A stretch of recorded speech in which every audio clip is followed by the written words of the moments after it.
कहानियों का जादू हर किसी को भाता है और मैं लेकर आई हूँ एक अनोखी दास्तान। आइए इस दिलचस्प कहानी का आनंद उठाते हैं। रूपमती सौर्यगढ़ की राजकुमारी थी। उनके पिता विराट राजा उन पर बहुत गहरा विश्वास करते थे। इसी कारण उन्होंने अपनी राजकुमारी को राज्य की युवा रागी घोषित कर दिया था। राजा के इस निर्णय से प्रजा भी बेहद प्रसन्न थी। अब राजकुमारी रूपमती सूर्यगढ़ की भविष्य की महारानी थी। रूपमती न केवल सुंदर थी बल्कि गुणों से भी परिपूर्ण थी। वे उदार, दयालु और युद्ध कला में भी निपुण थी।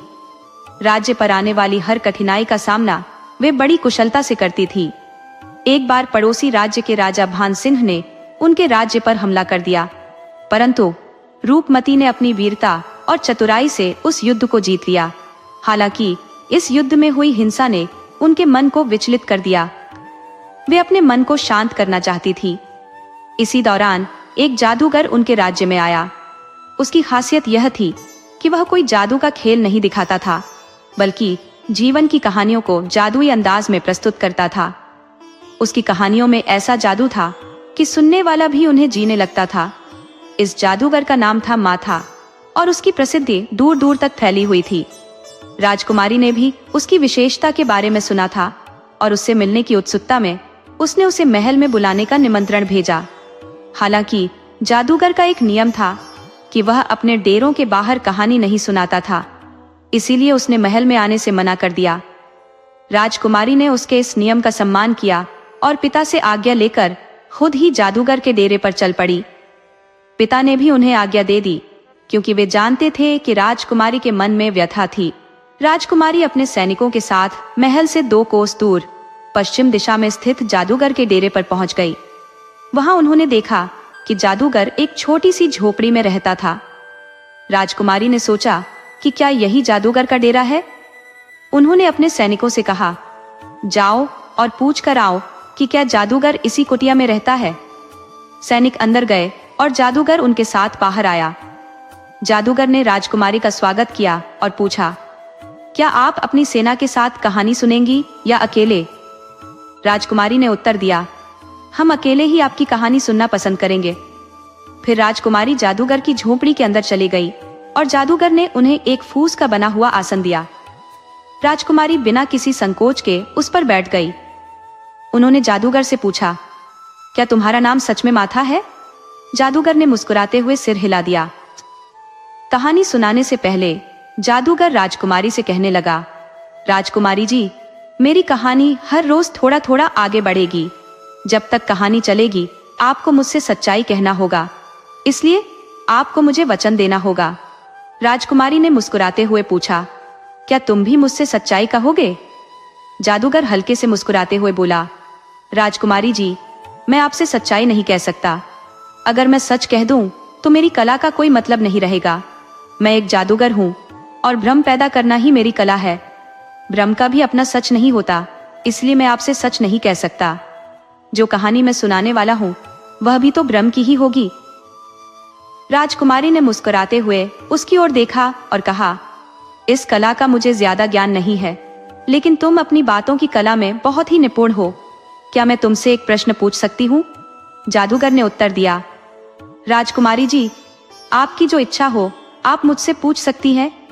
राजकुमारी ने कहा, यहाँ आने से पहले मैंने सोचा था कि जादूगर कोई अधेड़ उम्र का व्यक्ति होगा, जिसके पास अजीब से कपड़े होंगे, लंबी दाढ़ी मूछें होंगी, लेकिन तुम्हारे पास इनमें से कुछ भी नहीं है। तुम तो कहीं से भी जादूगर नहीं लगते। इतनी कम उम्र में तुमने यह कला कैसे सीखी। ये प्रश्न मेरे मन में बार बार आ रहा है। जादूगर हंसते हुए बोला, राजकुमारी जी, यही तो मेरी विशेषता है। मेरे गुरुदेव मुझे अपना अनमोल रत्न मानते हैं। मैंने इतनी कम उम्र में यह विद्या सीखी है। वैसे आप भी तो किसी रत्न से कम नहीं है। इतनी कम उम्र में ही आप राज्य की युवराजी है और भविष्य की महारानी भी। योग्यता का कोई उम्र से संबंध नहीं होता। राजकुमारी ने कहा, तुम्हारी बातें मुझे बहुत पसंद आ रही है। तुम सचमुच बातों के धनी हो, लेकिन अब बहुत देर हो गई है। मुझे अब यहाँ से चलना चाहिए। कल मैं फिर तुमसे कहानी सुनने आऊंगी और तुम कल मुझे कहानी सुनाओगे ना। जादूगर बोला, अवश्य राजकुमारी जी, कल से हम कहानी की शुरुआत करेंगे। अगले दिन राजकुमारी रूपमती फिर से जादूगर के डेरे पर उसकी झोपड़ी में कहानी सुनने पहुंची। जादूगर ने बड़े ही जादुई अंदाज में उनका स्वागत किया और बोला, राजकुमारी जी, कैसी कहानी सुनाऊं आपको? राजा रानी की, आग पानी की, या कोई प्रेम कहानी? राजकुमारी ने कहा।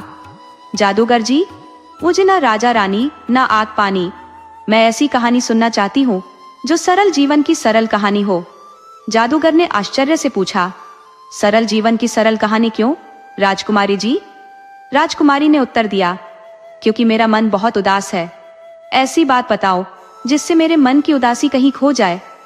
जादूगर सोचते हुए बोला, मन की उदासी तो केवल दो ही तरह से जा सकती है राजकुमारी। राजकुमारी ने उत्सुकता से पूछा, कौन से दो तरीके? जादूगर ने कहा, राजकुमारी जी, एक तो अध्यात्म से और दूसरा प्रेम से। पर मैं इतना ज्ञानी नहीं हूं कि आपको आध्यात्मिक ज्ञान दे सकूं। मैं आपको प्रेम कहानी सुना सकता हूं, लेकिन वह सरल होनी चाहिए।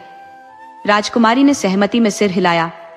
मुझे कहानी में जटिलता पसंद नहीं है। जादूगर अपनी छड़ी लेकर आया और साथ में एक पुरानी किताब जो बहुत ही प्राचीन लग रही थी। राजकुमारी ने पूछा, क्या इस किताब में कहानी लिखी है? क्या तुम मुझे इसे पढ़कर सुनाने वाले हो? अगर ऐसा होता तो मैं अपने महल के पुस्तकालय में ही पढ़ लेती। जादूगर ने मुस्कुराते हुए कहा, नहीं राजकुमारी, मैं आपको कहानी पढ़कर नहीं बल्कि दिखाकर सुनाऊंगा। अब आप मेरे इस जादू के लिए तैयार रहे। राजकुमारी ने उत्सुकता से कहा, ठीक है, पर पात्रों का परिचय तो दो।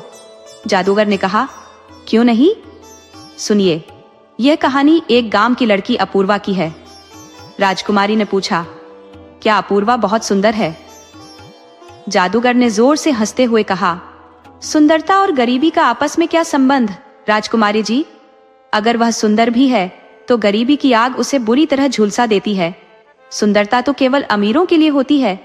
राजकुमारी ने गंभीरता से कहा, तुम सही कह रहे हो, पर मैं यहाँ बाहरी सुंदरता की नहीं बल्कि भीतरी सुंदरता की बात कर रही हूँ।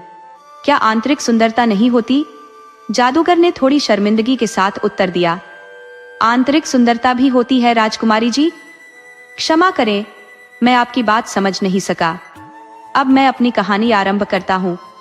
जादूगर ने अपनी छड़ी घुमाई और राजकुमारी और जादूगर के सामने कहानी सजीव रूप में शुरू हो गई। पूर्वा राम प्रसाद की एकलौती बेटी थी। उसकी माँ का निधन उसी के जन्म के समय हो गया था। उसके पिता ने ही उसे बड़े प्यार से पाला था। राम प्रसाद गांव के जमींदार के खेतों में मजदूरी करते थे। जब पूर्वा बड़ी हो गई तो उसके पिता को उसकी शादी की चिंता सताने लगी। विवाह के लिए धन की जरूरत थी, लेकिन खेतों में मजदूरी करके बमुश्किल गुजारा हो पाता था। इसलिए राम प्रसाद ने पैसे कमाने के लिए गांव के पास के एक नगर में जाने का निर्णय लिया। लेकिन जाने से पहले उन्होंने पूर्वा को अपनी बहन रमा के पास भेज दिया। पूर्वा अपनी बुआ के काम में मदद करती थी और उसकी बुआ भी जमींदार के खेतों में मजदूरी करती थी। एक दिन जब पूर्वा अपनी बुआ के साथ खेतों में काम कर रही थी, गोविंद, जो उसकी बुआ का बेटा था और खेतों में काम कर रहा था, उसे कहने लगा, हमारी पूर्वा बहुत अच्छा गाती है, जरा सा गाना तो सुना दे ताकि काम में मन लग जाए और समय जल्दी बीत जाए। पहले तो पूर्वा शर्माने लगी, लेकिन गोविंद के बार बार कहने पर उसने गाना शुरू किया। उसके गीत की मधुर ध्वनि ने खेत में काम कर रहे सभी लोगों का मन मोह लिया। सब लोग उसकी तारीफ करते हुए कहने लगे, पूर्वा, तुम्हारी आवाज तो सच में कानों में मिश्री घोल देती है। तुम्हारे गीत ने सारी थकावट दूर कर दी। कहानी सुनते हुए राजकुमारी ने जादूगर से कहा, आज के लिए इतना ही काफी है, बाकी कहानी कल सुनेंगे। तो बताओ राजकुमारी, तुम्हें कहानी का यह हिस्सा कैसा लगा? राजकुमारी का ध्यान टूटता है और वह जादूगर से कहने लगी, कहानी का तो पता नहीं, लेकिन सच में पूर्वा की आवाज बहुत सुरीली है। उसने मेरी भी थकान उतार दी। मैंने कहा था ना कि पूर्वा सुंदर है। उसकी आवाज तो हर सुंदरता से ऊपर है। ये आवाज मानो स्वयं माँ सरस्वती का आशीर्वाद हो। जादूगर ने भी सहमति में सिर हिलाया। हाँ राजकुमारी, आप सही कह रही हैं। पूर्वा सच में अद्वितीय है। अगले दिन राजकुमारी फिर से जादूगर के पास कहानी सुनने पहुंची। गोविंद, जो पहले से ही वहां था, पूर्वा से कहने लगा, पूर्वा, दोपहर होने वाली है, लेकिन अभी तक खाना नहीं आया है। घर जाकर खाना ले आओ। पूर्वा खाना लेने के लिए घर की ओर चल दी। तभी पीछे से किसी ने आवाज दी, अरे सुनो। पूर्वा ने पीछे मुड़कर देखा तो एक लड़का उसकी ओर आ रहा था जो लगभग उसी की उम्र का था। वह लड़का उसके पास आकर रुका और बोला, तुम कितनी तेज चलती हो, दौड़ते दौड़ते मेरी तो सांस ही फूल गई। अच्छा ये बताओ, वो गाना कौन गा रहा था? तुमने देखा उसे? उसका नाम क्या था? पूर्वा ने हंसते हुए कहा, तुम मुझे कुछ बोलने का मौका दोगे तभी तो जवाब दूंगी। कब से खुद ही बोले जा रहे हो? पहले तो ये बताओ तुम मेरे पीछे क्यों भाग रहे हो? लड़के ने जवाब दिया, मैं तो तुमसे यही पूछ रहा था कि वहां गाना कौन गा रहा था। तुमने देखा? पूर्वा ने मुस्कुराते हुए कहा, हाँ देखा, वो गाना मैं ही गा रही थी। लड़का आश्चर्यचकित होकर बोला, सच में? लेकिन तुम्हें देखकर ऐसा नहीं लगता कि तुम इतनी अच्छी गायिका हो सकती हो। पूर्वा ने थोड़ा नाराज होकर कहा, तो क्या मेरे रंग और साधारण रूप रंग के कारण मैं अच्छा गाना नहीं गा सकती? लड़के ने जल्दी से माफी मांगते हुए कहा, ऐसा नहीं है, माफ करना मेरे इस व्यवहार के लिए, लेकिन सचमुच तुम ही गा रही थी। तुम तो बहुत ही अच्छा गाती हो, क्या मुझे फिर से सुनाओगी? पूर्वा ने कहा, नहीं, अब मुझे देर हो रही है। लड़के ने कहा, अच्छा तो कम से कम अपना नाम तो बता दो। पूर्वा ने जवाब दिया, पूर्वा। लड़के ने पूछा, तुम इसी गांव से हो? पहले कभी तुम्हें यहाँ देखा नहीं? पूर्वा ने उत्तर दिया, नहीं, मैं यहाँ अपनी बुआ के पास आई हूँ। लड़के ने फिर पूछा, तो तुम यहाँ क्या कर रही हो? पूर्वा ने थोड़े से चिढ़ते हुए कहा, कितनी बार बताऊं, मैं अपनी बुआ के घर आई हूँ। लड़का गोविंद के बारे में पूछता है, तो तुम गोविंद की बहन हो? पूर्वा ने कहा, हाँ, गोविंद मेरी बुआ का बेटा है। ठीक है, अब मैं चलती हूँ। लड़के ने भी विदा ली। ठीक है, फिर मिलते हैं। अगले दिन वही लड़का फिर से पूर्वा के राज्य के उसी रास्ते में मिल गया। पूर्वा ने हैरानी से पूछा, तुम यहाँ क्या कर रहे हो? लड़के ने मुस्कुराते हुए कहा, मैं तुम्हारा इंतजार कर रहा था, तुमसे गाना सुनना है। पूर्वा ने थोड़ा चिढ़ते हुए कहा, अरे तुम तो पीछे ही पड़ गए। लड़के ने अनुरोध किया, सुना दो ना, मैं तुमसे विनती करता हूँ। पूर्वा ने हामी भरते हुए कहा, ठीक है सुनाऊंगी, लेकिन पहले तुम अपना परिचय तो दो, मैं तुम्हें जानती ही कितना हूँ। क्या करते हो तुम? लड़का जवाब में बोला, मैं जमींदार के यहाँ मवेशियों को चराता हूँ और मेरा नाम जुगल है। पूर्वा ने सिर हिलाते हुए कहा, अच्छा तो तुम गडरिया हो? जुगल ने हंसते हुए कहा, हाँ, अब तो परिचय भी दे दिया, अब गाना सुनाओ। पूर्वा ने कहा, मैं तुम्हें कल गाना सुनाऊंगी, क्योंकि कल मंदिर में भजन कीर्तन है, तुम वहां आ जाना और मेरा गाना सुन लेना। अच्छा, अब मैं चलती हूँ। जुगल कुछ ही मुलाकातों में पूर्वा के दिल में जगह बना लेता है। पूर्वा भी उसे मन ही मन चाहने लगती है। वह जुगल को खास महत्व देने लगती है और अपनी हर छोटी बड़ी बात उससे साझा करती है। जुगल को भी उससे बातें करना, उसका गाना सुनना और उससे मिलना बहुत भाता है। एक दिन जुगल नदी किनारे पूर्वा का इंतजार कर रहा था, लेकिन पूर्वा नहीं आई। वह चिंतित हो गया और सोचने लगा कि आज वह क्यों नहीं आई। पता करने पर उसे मालूम हुआ कि पूर्वा के पिता का संदेश आया था और वह बहुत बीमार थे, इसलिए पूर्वा अपने नगर वापस चली गई उनकी देखभाल के लिए। जुगल के मन में बेचैनी होने लगी। उसने सोचा, पूर्वा को मुझसे मिलकर जाना चाहिए था। क्या मेरा कोई हक नहीं है कि वह मुझे बताकर जाती? शायद मैं ही पागल था जो उसमें इतना डूबा हुआ था। उसे मेरी कोई परवाह नहीं है, तो मैं ही उसकी परवाह क्यों करूं? इसी उधेड़बुन में एक हफ्ता बीत गया। अब जुगल पूर्वा से मिलने के लिए बेताब हो उठा। उसने ठान लिया कि वह पूर्वा के गांव जाकर उससे मिलेगा। वह पूर्वा के गांव पहुंच गया। वहां जाकर उसने देखा कि पूर्वा के पिता का देहांत 2-3 दिन पहले ही हो चुका है। जुगल ने वहां आए रिश्तेदारों के सामने पूर्वा से विवाह की बात रखी और उन्होंने बिना किसी संकोच के कुछ समय बाद दोनों का विवाह करा दिया। जादूगर ने राजकुमारी रूपमती से पूछा, तो बताओ राजकुमारी, आज की कहानी तुम्हें कैसी लगी? राजकुमारी ने हल्की मुस्कान के साथ कहा, अच्छी लगी। अब पूर्वा और जुगल सुखी जीवन जिएंगे।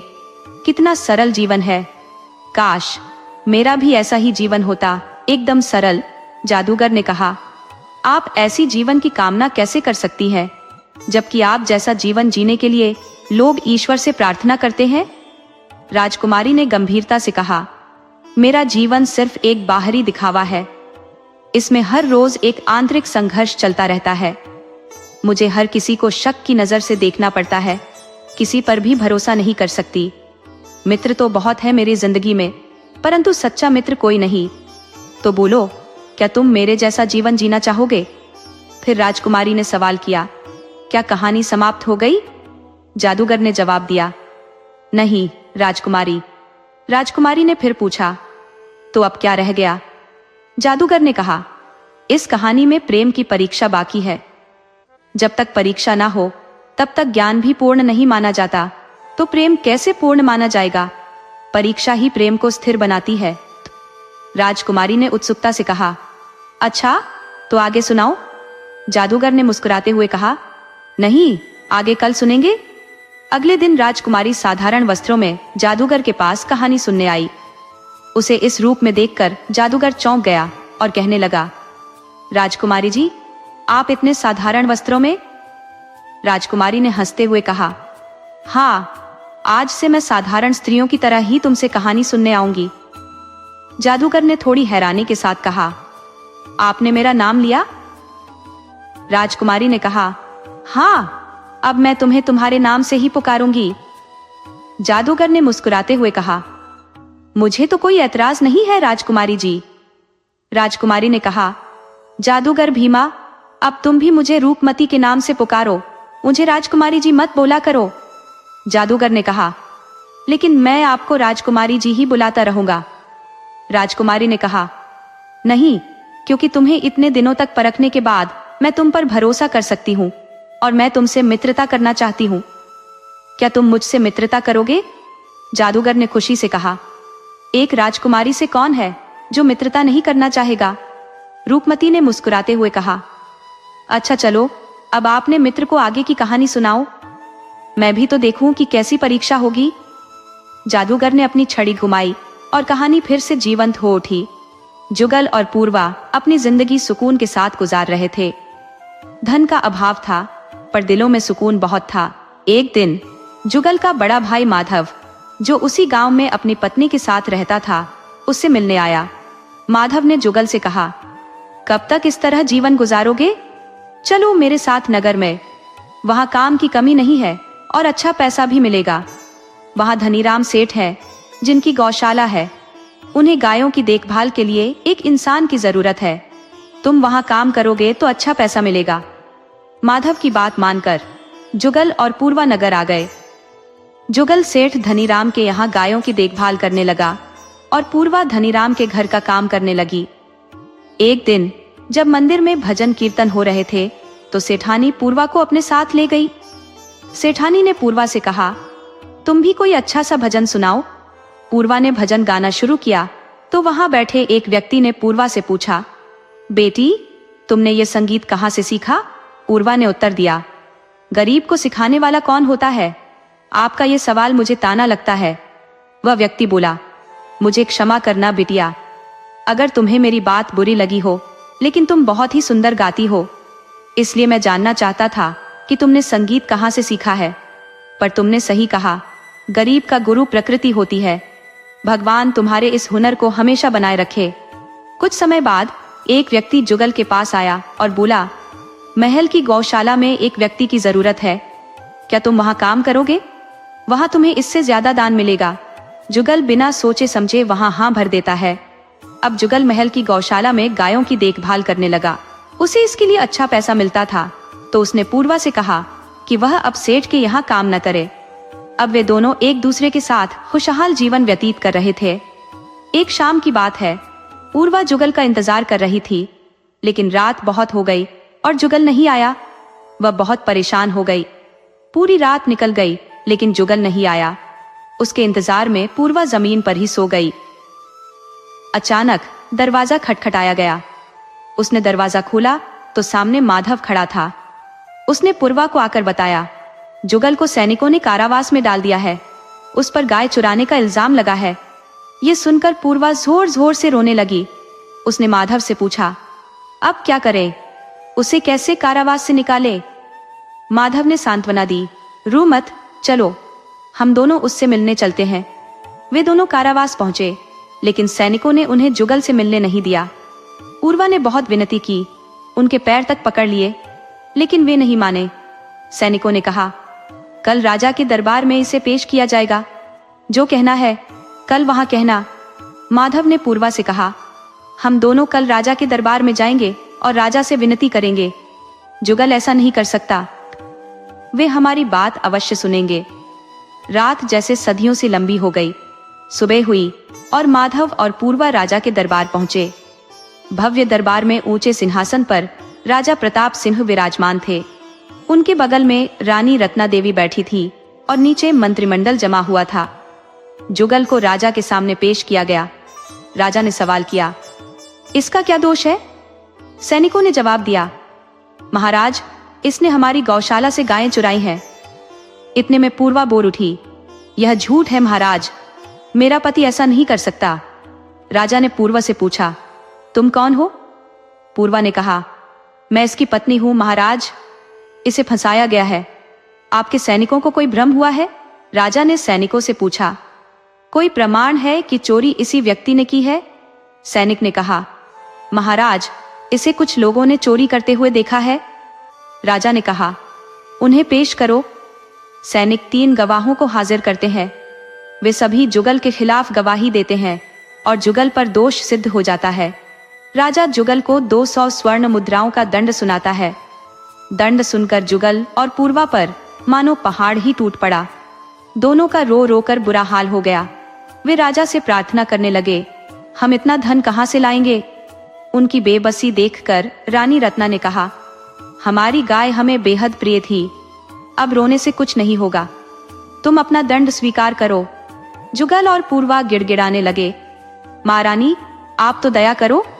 रानी ने ठंडी आवाज में कहा, ठीक है, अगर तुम इतनी गिनती करते हो तो मैं तुम्हें 2 विकल्प देती हूँ, या तो 200 स्वर्ण मुद्राएं दो या अपनी सबसे प्रिय वस्तु।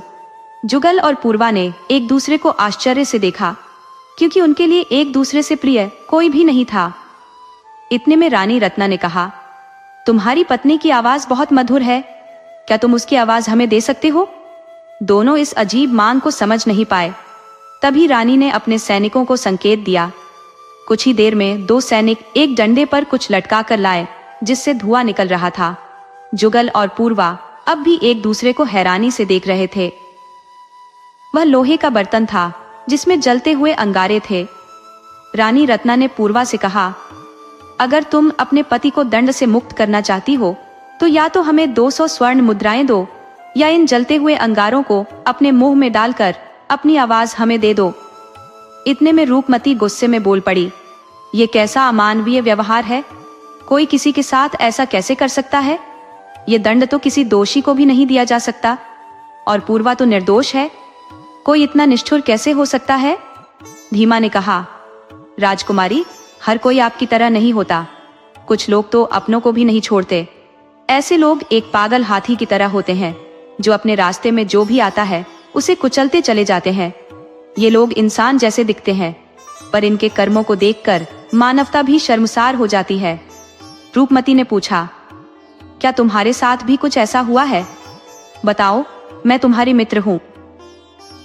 भीमा ने जवाब दिया, जाने दीजिए राजकुमारी, आप ये जानकर क्या करेंगी? रूपमती ने जोर दिया, नहीं, बताओ मुझे। भीमा ने कहा, पहले ये कहानी खत्म कर ले, फिर मेरी कहानी सुनिएगा। रूपमती ने हामी भरते हुए पूछा, तो बताओ, रानी रत्ना ने ऐसा क्यों किया? पूर्वा के साथ ऐसा बर्ताव क्यों किया?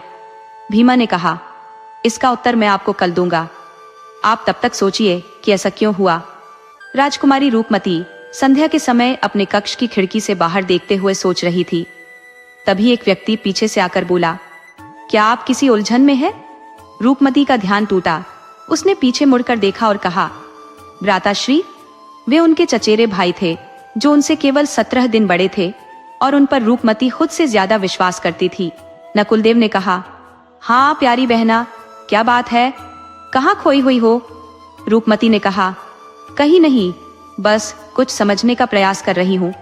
नकुलदेव ने कहा, मुझे बताओ, शायद मैं तुम्हारी कुछ मदद कर सकूं। रूपमती ने जवाब दिया, आज भीमा ने कुछ अजीब बात कही, ऐसा लग रहा है जैसे वह मुझे कुछ बताना चाहता हो। नकुलदेव ने पूछा। भीमा, वह कौन है? रूपमती ने कहा। भीमा एक जादूगर है जिससे मैं कहानी सुनने जाती हूँ। नकुलदेव ने पूछा। अच्छा, क्या बात हुई? रूपमती ने सारी बात नकुलदेव को बता दी। सारी बात सुनकर नकुलदेव ने कहा, कोई भी व्यक्ति अपने मन की पीड़ा केवल अपने मित्र को ही बताता है, जो बिल्कुल उसके जैसा हो। एक राजसी ठाट से सजी दजी राजकुमारी को वह अपनी पीड़ा क्यों बताएगा? उसके मन में यही डर होगा कि कहीं आप उसका मजाक ना उड़ा दे। रूपमती ने हामी भरते हुए कहा, तुम ठीक कह रहे हो। मैं कल बिना किसी शान शौकत के साधारण कपड़ों में उसके पास जाऊंगी और उससे कहानी सुनने के लिए कहूंगी। शायद तब वह मुझे अपनी मन की पीड़ा बता दे। वह अपने भाई का धन्यवाद करते हुए बोली, तुमने मेरी दुविधा दूर कर दी। रूपमती अगले दिन साधारण कपड़ों में बिना किसी तामझाम के जादूगर से कहानी सुनने के लिए अकेले चली जाती है। जादूगर ने उसका स्वागत किया।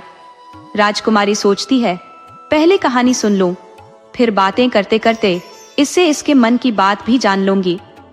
जादूगर कहानी शुरू करता है और कहता है, आज हम महारानी रत्ना की कहानी सुनेंगे। महारानी रत्ना महाराज प्रताप सिंह की 10वीं और सबसे छोटी पत्नी थी। महाराज उन्हें बेहद प्यार करते थे और उनकी हर मांग को पूरा करते थे। महारानी न सिर्फ सुंदर थी बल्कि बहुत ही घमंडी भी थी। उन्हें जो भी वस्तु पसंद आती उसे पाने की इच्छा रखती थी। महारानी महल में संगीत की शिक्षा ले रही थी और धीरे धीरे उन्होंने संगीत में महारत हासिल कर ली। अब उन्हें अपनी सुंदरता और मधुर आवाज पर भी घमंड हो गया था।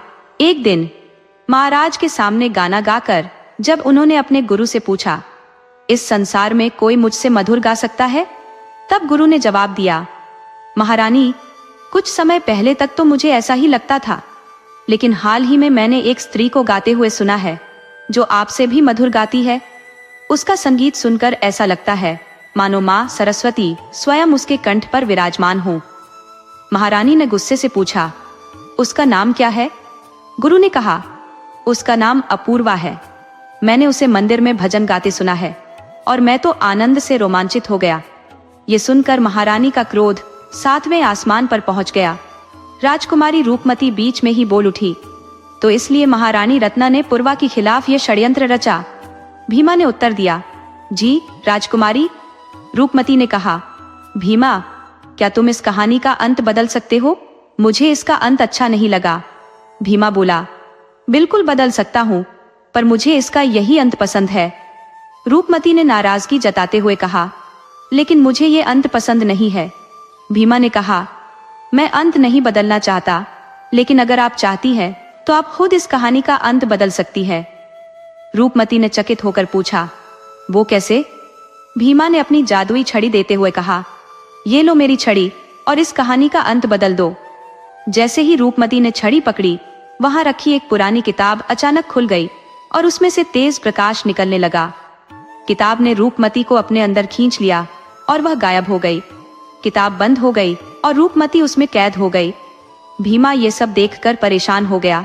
तभी राजकुमार नकुलदेव किताब की ओर देखते हुए बोला, क्षमा करना राजकुमारी।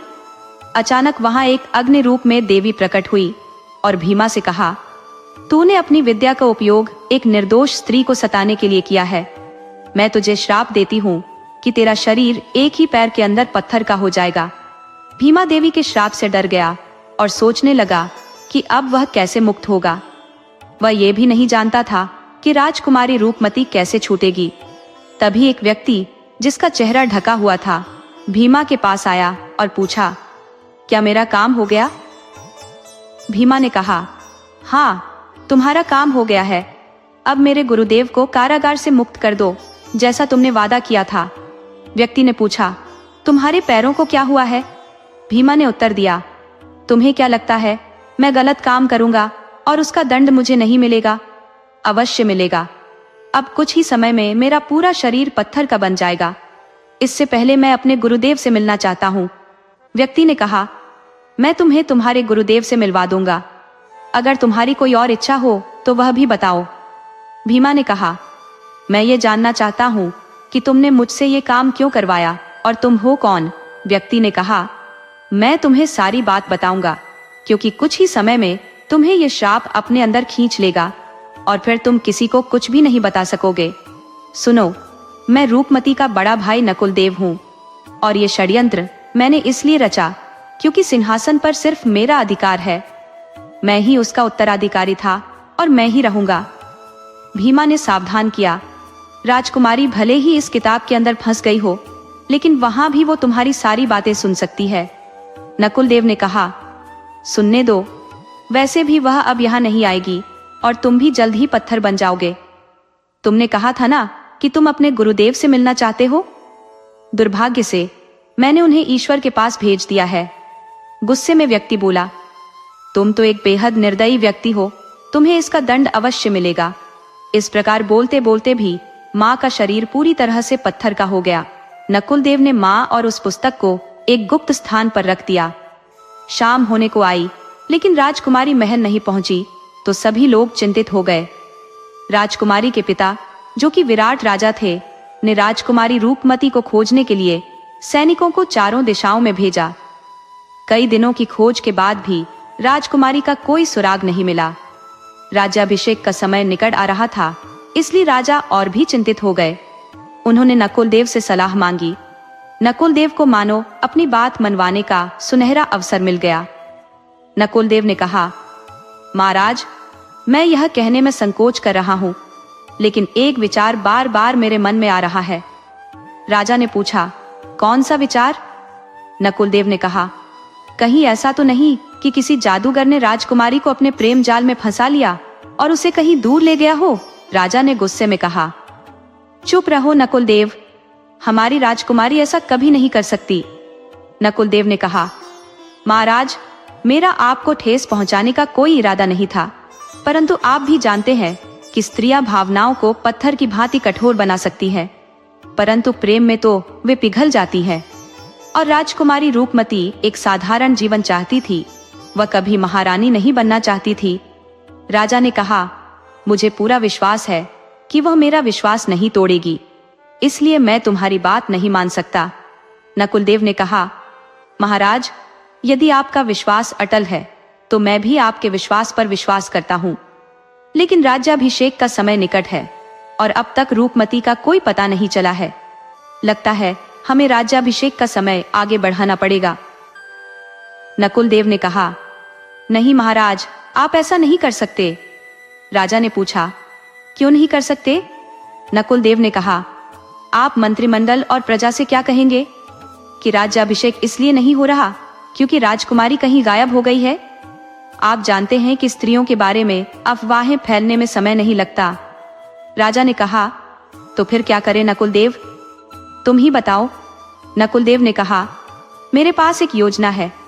हम प्रजा और मंत्रिमंडल से कह देंगे कि राजकुमारी मिल गई है, लेकिन वह बीमार है और उसका गुप्त रूप से इलाज चल रहा है। तब तक हम राजकुमारी को खोजने के लिए गुप्त सैनिक तैनात कर देंगे। राजा ने कहा, क्या हम झूठ बोलेंगे? नकुलदेव ने कहा, नहीं महाराज, राज्य के सम्मान के लिए हमें यह करना ही पड़ेगा। राजा ने कुछ हिचकिचाते हुए कहा, अगर राजकुमारी राज्याभिषेक के समय तक नहीं मिली तो हम क्या करेंगे? नकुलदेव ने कहा, तब ईश्वर की इच्छा ही पूरी होगी। हमें किसी और को सिंहासन पर बिठाना होगा, परंतु पहले हम ईश्वर से प्रार्थना करेंगे कि राजकुमारी राज्याभिषेक के समय तक मिल जाए। नकुलदेव की योजना में राजा फंस चुके थे। वो जानते थे कि राजकुमारी किसी भी हालत में राज्याभिषेक के समय तक नहीं मिलेगी। राज्याभिषेक का दिन आ गया। राजा ने दोबारा नकुलदेव को बुलवाया और पूछा, अब क्या करें? राजकुमारी का तो कुछ पता नहीं चला। नकुलदेव ने कहा, महाराज, अब हमें यही करना होगा। हम प्रजा और मंत्रिमंडल से कह देंगे कि राजकुमारी अब हमारे बीच नहीं रही, उसकी मृत्यु हो गई है। राजा ने गुस्से में चिल्लाकर कहा, नकुलदेव, तुम जानते हो कि तुम क्या कह रहे हो? नकुलदेव ने शांतिपूर्वक कहा, महाराज, हमारे पास इसके अलावा और कोई विकल्प नहीं है। नकुलदेव की योजना सफल हुई और राजा को उसकी बात माननी पड़ी। उन्हें मजबूर होकर नकुलदेव का राज्याभिषेक करना पड़ा। 8 साल बीत चुके हैं। नकुलदेव खुशी खुशी राज्य चला रहा है।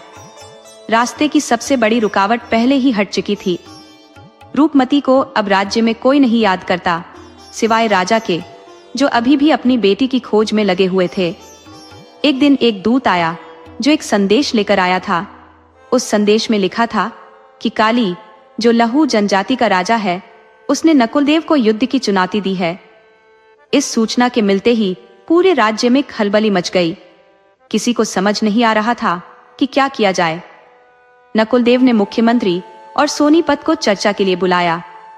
नकुलदेव ने कहा, आप दोनों जानते हैं कि मैंने आपको यहाँ क्यों बुलाया है ना? मुख्यमंत्री बोले, जी महाराज।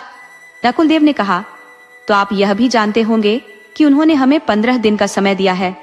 मुख्यमंत्री ने कहा, जी महाराज। नकुलदेव ने कहा, तो क्या हमें युद्ध की तैयारी करनी चाहिए? मुख्यमंत्री ने कहा, महाराज, आप जानते हैं कि उन्हें युद्ध में हराना लगभग नामुमकिन है। आज तक कोई भी उन्हें नहीं हरा पाया, बस एक रूपवती को छोड़कर। यह सुनते ही नकुलदेव का गुस्सा 7वें आसमान पर पहुंच गया। उन्होंने कहा, अगर रूपवती यह कर सकती है तो हम क्यों नहीं कर सकते? जाओ, युद्ध की तैयारी करो, हम जरूर जीतेंगे। मुख्यमंत्री ने कहा, लेकिन महाराज, उनके नाकाबिल हथियारों का क्या? नकुलदेव ने कहा, तुम उसकी चिंता मत करो, मैं इसका समाधान निकाल लूंगा। अब मुझे अकेला छोड़ दो। ऐसा लग रहा था जैसे नकुलदेव खुद को रूपमती से बेहतर साबित करना चाहते थे। वह दिखाना चाहते थे कि अगर वह यहाँ नहीं है तो भी राज्य बिना किसी बाधा के चल सकता है। जैसे जैसे समय निकट आ रहा था, नकुलदेव की चिंता बढ़ती जा रही थी। उन्हें समझ नहीं आ रहा था कि युद्ध कैसे जीता जाएगा। रोज की चिंता उनकी बेचैनी बढ़ा रही थी। मुख्यमंत्री की बातों ने उनकी चिंता और बढ़ा दी थी। सिर्फ एक ही उपाय था जो उन्हें रूपमती से बेहतर साबित कर सकता था। यह चिंता उन्हें उस जगह ले गई जहां उन्होंने वह जादुई पुस्तक छुपा रखी थी। वह वहां गए और उस किताब की ओर देखते हुए बोले, चाहे मैंने तुम्हें इस पुस्तक में बंद कर दिया हो, लेकिन तुमने मेरा पीछा नहीं छोड़ा। मैंने सोचा था कि 8 वर्षों में इस राज्य का हर व्यक्ति तुम्हें भूल चुका होगा, लेकिन मेरी प्रजा और मंत्रिमंडल को अब भी लगता है कि तुम मुझसे बेहतर हो। पर मैं साबित कर दूंगा कि मैं तुमसे बेहतर हूँ। मैं यह युद्ध जीत कर ही रहूंगा। उन्होंने उस पुस्तक पर हाथ रखा और बोले, काश तुम यहाँ होती। लेकिन फिर अचानक आवेश में आकर नकुलदेव बोले, नहीं, ऐसा नहीं हो सकता। मैं इस समस्या का हल निकाल कर ही रहूंगा। और यह कहकर वह वहां से चले गए। युद्ध का दिन आ गया। दोनों ओर की सेनाएं तैयार थी और नकुलदेव की सेना के सामने काली की सेना खड़ी थी, जो संख्या में उनकी सेना से 2 गुनी थी। युद्ध शुरू हुआ। कुछ ही समय में नकुलदेव की सेना का मनोबल टूटने लगा। काली की सेना ने नकुलदेव की सेना को बुरी तरह से परास्त कर दिया। किसी को कुछ समझ नहीं आ रहा था। किसी तरह नकुलदेव की सेना ने पहला दिन पूरा किया। हर कोई अगले दिन के युद्ध के बारे में सोच रहा था, क्योंकि किसी के पास कोई रणनीति नहीं थी। नकुलदेव की चिंता बढ़ती जा रही थी कि कहीं वह युद्ध न हार जाए। युद्ध का दूसरा दिन शुरू हुआ। सेना का मनोबल टूट चुका था। सेनापति ने नकुलदेव से संधि करने की सलाह दी, पर नकुलदेव मानने को तैयार नहीं थे। तभी एक व्यक्ति आया जिसका चेहरा ढका हुआ था। वह घोड़े पर सवार था। उस व्यक्ति ने आकर कहा, अगर तुम्हें युद्ध जीतना है तो तुम्हें वही करना होगा जो मैं कहूंगा। नकुलदेव ने पूछा, तुम कौन हो? उस व्यक्ति ने उत्तर दिया, अभी मेरे परिचय का समय नहीं है। अभी यह युद्ध लड़ने का समय है। अगर तुम यह युद्ध जीतना चाहते हो तो जैसा मैं कहूंगा वैसा करना होगा। नकुलदेव के पास कोई और विकल्प नहीं था। वह किसी भी तरह से युद्ध को जीतना चाहते थे। उस व्यक्ति ने जोश में कहा, युद्ध कभी भी सिर्फ सेना या हथियारों से नहीं जीता जाता। मनोबल की आवश्यकता होती है। अपनी हिम्मत बढ़ाओ और उन सैनिकों पर टूट पड़ो। देखना, हम यह युद्ध जीत जाएंगे। और रही बात उनके राजा की, उसे मैं देख लूंगा। मुझ पर भरोसा रखो। बस फिर क्या था, पूरी सेना में ऐसा जोश भर गया मानो उन्होंने जीता हुआ युद्ध देख लिया हो। जैसे ही उस व्यक्ति के निर्देशों का पालन किया, नकुलदेव की सेना ने युद्ध जीत लिया। उस अज्ञात योद्धा ने बड़ी ही चतुराई से लहू जनजाति के राजा काली का वध कर दिया। युद्ध के बाद हर कोई खुश था, लेकिन सबके मन में एक ही सवाल था, आखिर वो बहादुर योद्धा कौन था जिसने उन्हें विजय दिलाई? नकुलदेव ने उससे कहा, अब तो अपना परिचय दो। मैं तुम्हें उचित पुरस्कार से सम्मानित करना चाहता हूँ। तुम्हारी युद्ध कला से मैं बेहद प्रभावित हूँ। वो अजनबी योद्धा बोला, मैं अपना परिचय जरूर दूंगा और पुरस्कार भी लूंगा, परंतु यहाँ नहीं। शाम का समय था और नकुलदेव के मन में बार बार यही सवाल उठ रहा था, आखिर वो नकाबपोश कौन है? क्या वो रूपमती तो नहीं? लेकिन ये कैसे हो सकता है? वो तो कभी लौट भी नहीं सकती। नकुलदेव का मन बेचैन हो रहा था। वो बस ये जानने को उत्सुक थे कि नकाबपोश कौन है, लेकिन नकाबपोश ने कह दिया था कि वो अपनी पहचान मंत्रिमंडल के सामने ही प्रकट करेगा। नकुलदेव सुबह होने का इंतजार करने लगे। जैसे ही सुबह हुई, दरबार सजाया गया। सभी मंत्रिमंडल के सदस्य आ गए और राजा भी आ चुके थे। अब सभी नकाबपोश के दरबार में आने की प्रतीक्षा कर रहे थे। हर कोई उत्सुक था ये जानने के लिए कि वो अज्ञात व्यक्ति कौन है जिसने उन्हें कुशलता से विजय दिलाई। नकाबपोश दरबार में आया। नकुलदेव ने कहा, कृपया अपना परिचय दीजिए। नकाबपोश ने उत्तर दिया, मेरा परिचय मेरी वाणी से नहीं बल्कि मेरे कार्यों से होगा। उसकी बात सुनकर नकुलदेव की धड़कनें तेज हो गईं। जैसे ही नकाबपोश ने अपना चेहरा उजागर किया, वहां उपस्थित हर व्यक्ति स्तब्ध रह गया। दरबार में चारों ओर खुसर पुसर होने लगी। महाराज उसे देखकर दौड़ते हुए आए और उसे गले लगा लिया। उन्होंने पूछा, तुम कहाँ थी? मेरी पुत्री? राजा ने सवालों की झड़ी लगा दी। तुम कहाँ थी? कहाँ चली गई थी? तुमने अपने पिता को क्यों छोड़ दिया? दरबार में सब लोग आपस में बातें करने लगे। कुछ कह रहे थे कि राजकुमारी रूपमती तो मर चुकी थी, परंतु अब जीवित कैसे हो गई? इतने समय तक कहाँ थी? राजकुमारी ने कहा, इसका जवाब मैं नहीं दूंगी, मेरे भाई नकुलदेव देंगे। सबकी निगाहें अब नकुलदेव पर थी। नकुलदेव का चेहरा सफेद पड़ गया। रूपमती ने दरबार में नकुलदेव के षड्यंत्र के बारे में सबको बताया। दरबार के सारे मंत्री, राजा और अन्य सभी नकुलदेव के खिलाफ हो गए। नकुलदेव को सिंहासन से हटा दिया गया और उसे कैद कर लिया गया। अब बड़ी धूमधाम से रूपमती का राज्याभिषेक किया गया। रूपमती ने नकुलदेव को दंड देने के लिए दरबार में बुलाया। रूपमती ने कहा, मैं जानती हूँ कि आपके मन में बार बार यही सवाल उठ रहा है कि मैं उस जादू से कैसे मुक्त हुई। आप दंड से ज्यादा इसी बात के लिए चिंतित हैं। तो चलिए, मैं आपकी इस चिंता का समाधान करती हूँ, परंतु इससे पहले आपको एक कहानी सुननी पड़ेगी। ये कहानी लगभग 10 वर्ष पुरानी है, जब राजा काली का आतंक चारों ओर फैला हुआ था। हर कोई जानता था कि उसे हराना मुश्किल है, परंतु मैं उसे हराना चाहती थी। मैं उसे हराने का उपाय पाना चाहती थी, क्योंकि मैं अपने राज्य को उसके आक्रमण से सुरक्षित रखना चाहती थी। इसके लिए मेरे पिताजी ने मुझे बताया कि राजा काली को हराना संभव है, क्योंकि उसके पास नाग अस्त्र है, जो उसे एक गुरु कृपाचार्य से प्राप्त हुआ था। राजा काली ने बहुत कठिनाइयों का सामना किया था और गुरु कृपाचार्य की बहुत सेवा की थी, जिससे प्रसन्न होकर उन्होंने यह अस्त्र दिया। इसका तोड़ केवल गुरुदेव कृपाचार्य जानते थे। मैंने भी गुरुदेव कृपाचार्य से नागास्त्र का तोड़ प्राप्त करने की इच्छा व्यक्त की। पिताजी ने कहा कि वहां जाने का रास्ता अत्यंत दुर्गम और खतरनाक है, और अगर तुम वहां पहुंच भी गई तो भी गुरुदेव कृपाचार्य हर किसी को विद्या नहीं देते। वह पहले कठिन परीक्षा लेते हैं, उसके बाद ही किसी को अपना शिष्य बनाते हैं। फिर भी मैंने वहां जाने का निश्चय किया। मैंने मार्ग की हर चुनौती को पार किया और गुरु कृपाचार्य के पास पहुंची, उनसे शिक्षा प्राप्त की। लगभग 1 वर्ष बाद मेरी शिक्षा पूरी हुई। जब मैंने गुरुदेव से जाने की अनुमति मांगी तो उन्होंने कहा, पुत्री, तुम भविष्य में एक महान रानी बनोगी, परंतु तुम्हारे जीवन का एक हिस्सा अज्ञात रहेगा। तुम एक षड्यंत्र का शिकार बनोगी, क्योंकि तुम लोगों पर बहुत जल्दी भरोसा कर लेती हो। कोई न कोई तुम्हारे इस विश्वास का फायदा उठाएगा और तुम्हें षड्यंत्र में फंसा देगा। मैंने उनसे पूछा, गुरुदेव, वो व्यक्ति कौन है? तो उन्होंने कहा, तुम्हें समय आने पर सब पता चल जाएगा। इस बात को समय के हवाले कर दो। रूपमती ने कहा, ठीक है गुरुदेव, अगर आप नहीं बताना चाहते तो मत बताइए, पर क्या आप यह बता सकते हैं कि उस षड्यंत्र से मैं कैसे मुक्त होंगी? गुरुदेव ने उत्तर दिया, पुत्री, समय बहुत शक्तिशाली होता है। इससे अधिक शक्तिशाली इस दुनिया में कुछ भी नहीं। जो व्यक्ति तुम्हें इस षड्यंत्र में फंसाएगा वही तुम्हें इससे निकालेगा भी। रूपमती ने आश्चर्यचकित होकर पूछा, जो व्यक्ति मुझे षड्यंत्र में फंसाएगा वही मुझे क्यों बचाएगा?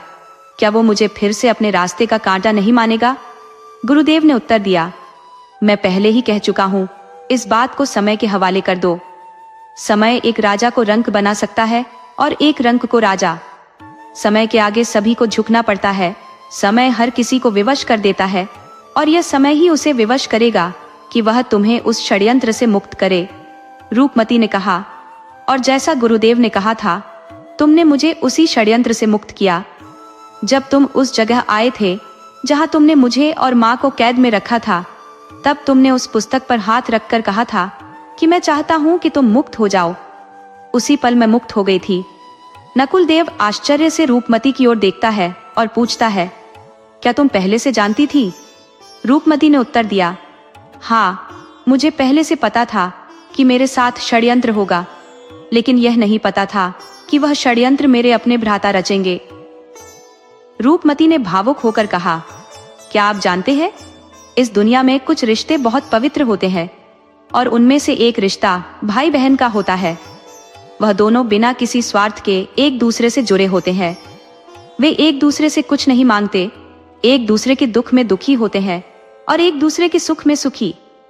एक बहन अपने भाई के साथ सबसे अधिक सुरक्षित महसूस करती है, लेकिन आपने हमारे इस संबंध की मर्यादा नहीं रखी। आपने मुझे एक बहन नहीं माना, बल्कि एक प्रतिद्वंदी और शत्रु समझा। पर मैं आज भी आपको अपना भाई मानती हूँ, इस संबंध का सम्मान करती हूँ और आपको दंड नहीं दूंगी। मैं आपको क्षमा करती हूँ। रूपमती की इस बात को सुनकर दरबार में चारों ओर से विरोध की आवाजें उठने लगी। सबने कहा कि नकुल देव को मृत्यु दंड मिलना चाहिए, लेकिन रूपमती ने सबको मौन कराते हुए कहा, आपने अपनी बहन के साथ छल किया है, इसके लिए आपकी बहन ने आपको क्षमा कर दिया, परंतु आपके इस षड्यंत्र ने राज्य और वहां के लोगों को बहुत बड़े खतरे में डाल दिया, इसलिए मैं आपको दंड देती हूँ, मैं आपको देश निकाला देती हूँ। नकुल देव शर्मिंदा होकर वहां से चला जाता है। रूपमती अपने कक्ष में बैठकर दरबार में जो कुछ हुआ उसके बारे में सोचती है। राजा जानते हैं कि अब रूपमती का मन बहुत विचलित होगा, इसलिए वे उसके कक्ष में आकर उसे सांत्वना देते हैं। रूपमती अपने पिता के गले लगकर जोर जोर से रोने लगती है और कहती है, पिताजी, मुझे इस सिंहासन को पाकर क्या मिला? इस सिंहासन ने मेरे भाई को मेरा शत्रु बना दिया। मुझे न चाहते हुए भी उसे दंड देना पड़ा। राजा ने उसे समझाते हुए कहा, तुमने आज दरबार में कहा था कि समय बहुत बलवान होता है और वही समय तुम्हें इस सिंहासन के लिए चुनकर लाया है। नकुल देव ने सिंहासन हथिया लिया था, लेकिन फिर भी तुम यहाँ वापस आई। यह समय नहीं तय किया कि तुम्हें इस सिंहासन पर बैठना है। रूपमती ने कहा, मैं इस सिंहासन का क्या करूंगी? क्या मुझे अपने जीवन में हमेशा ऐसे ही त्याग करने होंगे? क्या मुझे अपनों के साथ ऐसे ही कठोरता बरतनी पड़ेगी? नहीं पिताश्री, मुझसे ऐसा नहीं होगा। राजा ने कहा, पहले तुम शांत हो जाओ और मेरी बात ध्यान से सुनो।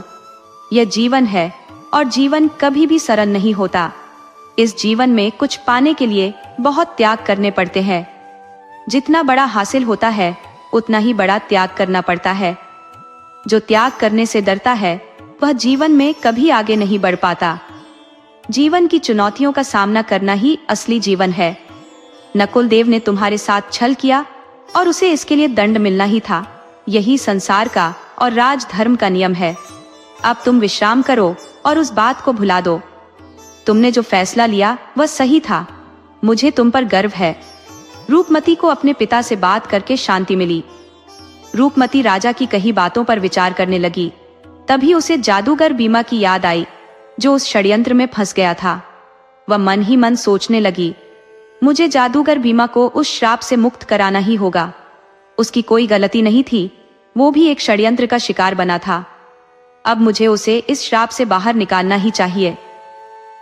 रूपमती ने सैनिकों को आदेश दिया, जाओ और जहां भी जादूगर बीमा का पत्थर बना हुआ रूप है उसे महल में लेकर आओ और दरबार में रख दो। अगले दिन दरबार में सबके सामने रूपमती ने घोषणा की, जो भी जादूगर बीमा को इस श्राप से मुक्त करेगा उसे उचित इनाम दिया जाएगा। हालांकि इस घोषणा का कोई असर नहीं हुआ। दूर दूर से विद्वान और जादूगर बुलाए गए, लेकिन कोई भी जादूगर बीमा को उस श्राप से मुक्त नहीं कर सका। धीरे धीरे करके 6 महीने गुजर गए, लेकिन जादूगर बीमा अभी भी पत्थर के रूप में कैद था। अब रूपमती ने तय किया कि वह गुरुदेव कृपाचार्य के पास जाएगी और उनसे इस समस्या का समाधान पूछेगी, क्योंकि उसे लगता था कि इस संसार में गुरुदेव कृपाचार्य ही ऐसे हैं जो इस समस्या का हल बता सकते हैं और जादूगर बीमा को श्राप से मुक्त कर सकते हैं। रूपमती गुरुदेव कृपाचार्य के पास गई और सारी बात बताई। गुरुदेव ने कुछ देर ध्यान लगाकर कहा, राजकुमारी, जादूगर बीमा को श्राप विद्या की देवी ने दिया है, क्योंकि उसने तुम्हारे साथ छल किया था। अब जादूगर बीमा को केवल निश्चल प्रेम की धारा ही इस श्राप से मुक्त करा सकती है। रूपमती ने पूछा, गुरुदेव, यह निश्चल प्रेम धारा कहाँ मिलेगी? गुरुदेव मुस्कुराते हुए बोले, यह धारा समय की नदी में मिलेगी। समय आने पर सब पता चल जाएगा। रूपमती महल लौट आई और बीमा के पत्थर के रूप के पास जाकर बोली, गुरुदेव ने मुझे तुम्हें इस समस्या से निकालने का समाधान बता दिया है। बस अब उस समाधान को ढूंढना बाकी है। मैं तुम्हें वचन देती हूँ बीमा, मैं तुम्हें इस श्राप से मुक्त करने के लिए उस निश्चल प्रेम धारा को ढूंढकर ही रहूंगी। रूपमती ने पत्थर के हृदय वाले भाग पर हाथ रखकर कहा, अब जादूगर बीमा की सलामत पत्थर को राजसी बगीचे में रखवा दिया जाए। इसके बाद रूपमती राजा से मिलने उनके कक्ष में गई। राजा ने पूछा, पुत्री, तुम्हारी यात्रा कैसी रही? क्या समाधान मिला? रूपमती ने कहा, हाँ पिताजी, गुरुदेव ने समाधान बताया है। राजा ने पूछा, क्या समाधान बताया है? रूपमती ने कहा, निश्चल प्रेम धारा। राजा ने पूछा, तुमने क्या सोचा है? रूपमती बोली, पिताजी, मुझे समझ नहीं आ रहा कि उस निश्चल प्रेम धारा को कहाँ ढूंढूं। आप ही बताइए, मुझे क्या करना चाहिए? राजा कुछ देर सोचने के बाद बोले, किसी के लिए निश्चल प्रेम धारा का संबंध उसके माता पिता, भाई बहन या प्रेमी से हो सकता है। रूपमती ने कहा, ठीक है पिताजी, मैं अभी सैनिकों को आदेश देती हूँ कि वे जादूगर बीमा के किसी संबंधी को ढूंढ कर लाएं। लेकिन इस आदेश का कोई फायदा नहीं हुआ। सैनिकों ने आकर बताया कि जादूगर बीमा का कोई भी संबंधी नहीं है, वह एक अनाथ था। ये सुनकर रूपमती पूरी तरह से निराश हो गई। उसे कुछ समझ नहीं आ रहा था, पर उसने बीमा से वचन दिया था और वह अपना वचन निभाकर ही रहेगी। धीरे धीरे समय बीतने लगा, लेकिन जादूगर बीमा को श्राप से निकालने का कोई समाधान नहीं मिला। दूसरी ओर रूपमती का मोह धीरे धीरे बीमा के प्रति बढ़ने लगा। जब भी उसे समय मिलता, वह बगीचे में जाकर घंटों बीमा के पत्थर के साथ बैठी रहती, जैसे वह जीवित हो। राजा को यह बात बिल्कुल भी पसंद नहीं आ रही थी। वे रूपमती को अधिक से अधिक राजकार्य में व्यस्त रखने की कोशिश करते, परंतु रूपमती फिर भी समय निकालकर बगीचे में जाकर बैठ जाती। राजा किसी भी तरह रूपमती का ध्यान बीमा से हटाना चाहते थे।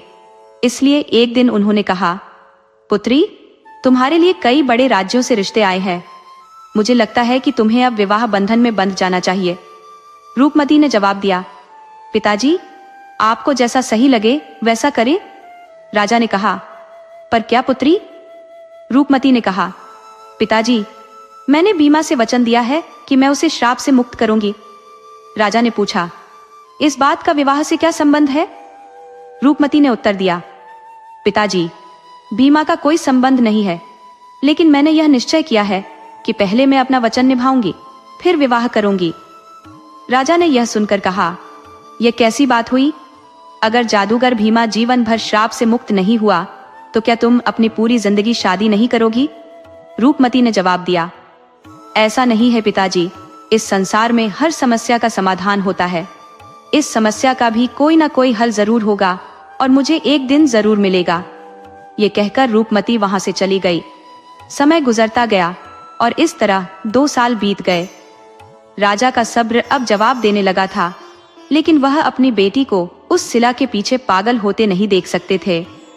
उन्होंने रूपमती को इस मोह से छुटकारा दिलाने की ठान ली।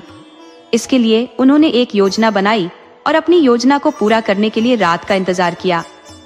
आधी रात के समय जब उन्हें लगा कि रूपमती सो चुकी होगी, वह एक बड़ा सा हथौड़ा लेकर बगीचे की ओर चल दिए। वह शिला को तोड़ने ही वाले थे कि पीछे से एक आवाज आई, नहीं पिताजी, ऐसा मत करिए, वह जीवित है।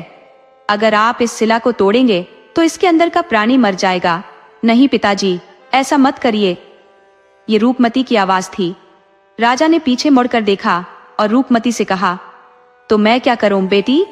मैं अपनी बेटी को इस पत्थर में बंधे हुए नहीं देख सकता। यह पागलपन है और मैं अपनी बेटी को पागल नहीं होने दूंगा। मुझे मत रोको। रूपमती ने फिर से हाथ जोड़कर कहा, नहीं पिताजी, ऐसा मत करिए। लेकिन राजा ने उसे झटक दिया तो रूपमती उस शिला के सामने खड़ी हो गई। राजा रुक गए। रूपमती शिला की ओर मुड़कर घुटनों के बल बैठ गई और जोर जोर से रोने लगी। उसने कहा, पिताजी, इसे मत मारिए, ये मेरा प्रेमी है। रूपमती के आंसू शिला पर गिरने लगे और शिला में दरारें आने लगी। राजा ने यह देखा और जल्दी से रूपमती को उठाकर दूर ले गए। थोड़ी देर बाद शिला पूरी तरह टूट गई और उसके अंदर से जादूगर भीमा बेहोश होकर गिर पड़ा। रूपमती और राजा उसे महल में लेकर आए। अब रूपमती को एहसास हो गया था कि वह भीमा से प्रेम करती है। जिस निश्चल प्रेम की वह तलाश कर रही थी वह वही था। अब उसे सिर्फ भीमा के होश में आने का इंतजार था। 2 दिन बाद भीमा होश में आया तो रूपमती की खुशी का ठिकाना नहीं था। वह अपनी भावनाओं को भीमा के सामने व्यक्त करने के लिए उतावली थी। दूसरी ओर राजा की चिंता और बढ़ गई थी, क्योंकि वह नहीं चाहते थे कि उनकी गुणवान पुत्री किसी जादूगर से विवाह करे। भीमा को जैसे ही होश आया वह वहां से जाने लगा। रूपमती ने उसे रोका और कहा, अभी तुम्हारी तबीयत ठीक नहीं है, इसलिए तुम्हें कुछ दिन और आराम करना चाहिए। भीमा ने उसकी बात मान ली। रूपमती घंटों तक भीमा के साथ बातें करती रही, लेकिन भीमा हमेशा उदास रहता। वह कुछ नहीं कहता था, बस कभी कभी उसकी आंखों में आंसू आ जाते थे। भीमा का स्वास्थ्य धीरे धीरे सुधर रहा था। एक दिन राजा भीमा से मिलने आए। भीमा समझ गया कि राजा क्या कहना चाहते हैं। राजा ने पूछा, अब तुम्हारा स्वास्थ्य कैसा है? भीमा ने कहा, आपकी कृपा से सब अच्छा है। कुछ देर चुप रहने के बाद भीमा ने कहा, मैं जानता हूँ आप यहाँ क्यों आए हैं। जैसे आप रूपमती के सुनहरे भविष्य की कामना करते हैं, वैसे ही मैं भी उसकी भलाई चाहता हूँ। मैं जानता हूँ कि मैं उसके योग्य नहीं हूँ। आप निश्चिंत रहें, मैं सब कुछ सही कर दूंगा। राजा को भीमा की बातें सुनकर शांति मिली और वे वहां से चले गए। कुछ समय बाद रूपमती भीमा से मिलने आई। भीमा ने उससे कहा, अब मुझे यहाँ से जाने की अनुमति दीजिए, अब मेरा स्वास्थ्य ठीक है। रूपमती ने पूछा, तुम कहाँ जा रहे हो? भीमा ने कहा, पता नहीं। रूपमती ने फिर पूछा, तुम यहाँ से क्यों जा रहे हो? भीमा ने उत्तर दिया, यह महल और यह राजसी जीवन मेरे लिए नहीं है। रूपमती ने कहा, अगर यह सब तुम्हारे लिए नहीं है तो मेरे लिए भी नहीं है। तुम जहां भी जा रहे हो मुझे भी अपने साथ ले चलो। भीमा मुस्कुराते हुए बोला, आप मेरे साथ क्या करेंगी और किस अधिकार से मेरे साथ चलेंगी? कृपया मेरे साथ उपहास ना करे और मुझे जाने दे। रूपमती ने कहा, क्या तुम नहीं जानते कि मेरा तुम पर क्या अधिकार है? मैं तुमसे प्रेम करती हूँ। भीमा ने कहा, मैं यह सब जानता हूँ, इसलिए यहाँ से जाना चाहता हूँ। रूपमती ने पूछा, पर क्यों? क्या तुम्हारी नजर में मेरे प्रेम का कोई मूल्य नहीं है? भीमा ने जवाब दिया, मूल्य है, इसलिए तो मैं यहाँ से जा रहा हूँ, क्योंकि मैं जानता हूँ कि मैं आपके योग्य नहीं हूँ। ये आपकी महानता है कि आपने एक साधारण व्यक्ति को अपने हृदय में स्थान दिया। रूपमती ने कहा, ऐसा मत कहो भीमा, मेरे साथ रहो, तुम्हें सब समझ में आ जाएगा कि तुम्हारा मूल्य मेरे लिए कितना है। भीमा ने कहा, मैं आपकी आंखों में देख भी नहीं सकता, क्योंकि जब भी आपकी आंखों में देखता हूँ मुझे बस यही याद आता है कि मैंने कैसे आपके साथ छल किया था। रूपमती ने कहा, तुम स्वस्थ हो चुके हो और इसके लिए मैंने तुम्हें माफ कर दिया है। भीमा ने कहा, आपकी माफी बहुत बड़ी है राजकुमारी। आपने तो देवता तक को माफ कर दिया, लेकिन मेरा दिल अभी तक खुद को माफ नहीं कर पाया है। रूपमती ने कहा, उस बात को अब जाने दो, जो हमें अपने जीवन में आगे बढ़ना चाहिए। भीमा ने उत्तर दिया, उस बात को मैं कैसे भूल सकता हूँ रूपमती? मैंने उस स्त्री के साथ छल किया जिसने मुझे संसार की सबसे सुंदर भावना से देखा। यह कोई गलती नहीं बल्कि पाप है और मुझे इस पाप का प्रायश्चित करना होगा। इसके लिए मुझे यहाँ से जाना ही होगा। मुझे जाने दीजिए रूपमती। अगर मैं यहाँ और रहा तो मेरा जीवन भी शिला के जैसा हो जाएगा। ये कहकर भीमा वहां से जाने लगा। रूपमती ने उसका हाथ पकड़कर कहा, तुम मेरे ऋणी हो, तुम मेरे आंसुओं के ऋणी हो, जो मैंने तुम्हारे प्रेम के लिए बहाए हैं। भीमा ने उत्तर दिया, मैं जानता हूँ रूपमती, और इसके लिए मैं जीवन भर तुम्हारा आभारी रहूंगा। रूपमती समझ चुकी थी कि भीमा अब नहीं रुकेगा। उसने आखिरकार पूछा, क्या तुम कभी लौट कर आओगे? भीमा ने जवाब दिया, नहीं, कभी नहीं। और यह कहकर वह चला गया। रूपमती वहीं धरती पर बैठकर रोने लगी और सोचने लगी, यह कौन सा माया जाल था जिसमें भीमा ने उसे फंसाया था, या यह माया जाल अब है जिसमें भीमा ने उसे फंसा दिया है। कौन सी कहानी सच्ची थी, यह वह समझ नहीं पा रही थी। भीमा वहां से चला गया और राजकुमारी भी अपने महल लौट आई। उसने अपने राज्य और प्रजा पर ध्यान देना शुरू कर दिया और आजीवन शादी न करने का फैसला किया। दोस्तों, अगर आपको हमारी कहानी पसंद आई हो तो कृपया हमारे चैनल को लाइक करें, सब्सक्राइब करें और शेयर करें।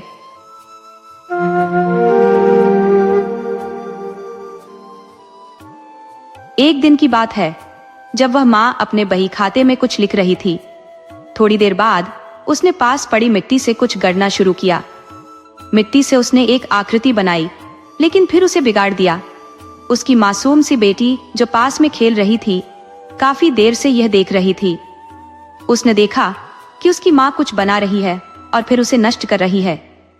तब उस बच्ची ने अपनी कोमल आवाज में पूछा, माँ, आप क्या कर रही हो? माँ मुस्कुराते हुए बोली, बेटी, मैं इंसान के अच्छे और बुरे भाग्य को लिख रही हूँ। यही भाग्य तय करता है कि मनुष्य अपना जीवन कैसे बिताएगा। बेटी ने तुरंत ही उत्सुकता से पूछा, माँ, फिर तो आपने मेरा भी भाग्य लिखा होगा? माँ ने हंसते हुए कहा, हाँ बेटी, तुम्हारा भी भाग्य मैंने लिखा है। बेटी सोचने लगी कि जब उसकी खुद की माँ ही उसके भाग्य को लिखने वाली है तो उसका भाग्य निश्चित रूप से बहुत अच्छा होगा। यही सोचकर उसने फिर से अपनी माँ से पूछा, माँ, मुझे जानना है कि आपने मेरे भाग्य में क्या लिखा है। माँ थोड़ी देर के लिए शांत हो गई, गहरे विचारों में डूब गई, फिर बिना कुछ कहे चुप रह गई।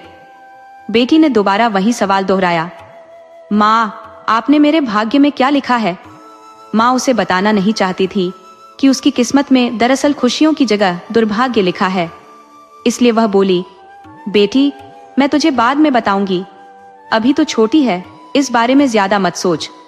जय माता ने सोचा कि अभी तो यह छोटी है, कुछ दिनों में सब भूल जाएगी, परंतु ऐसा नहीं हुआ।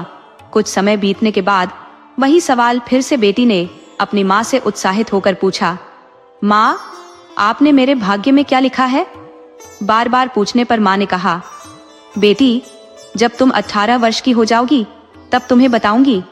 बेटी ने जिद्दी होकर कहा, नहीं माँ, मुझे अभी बताओ।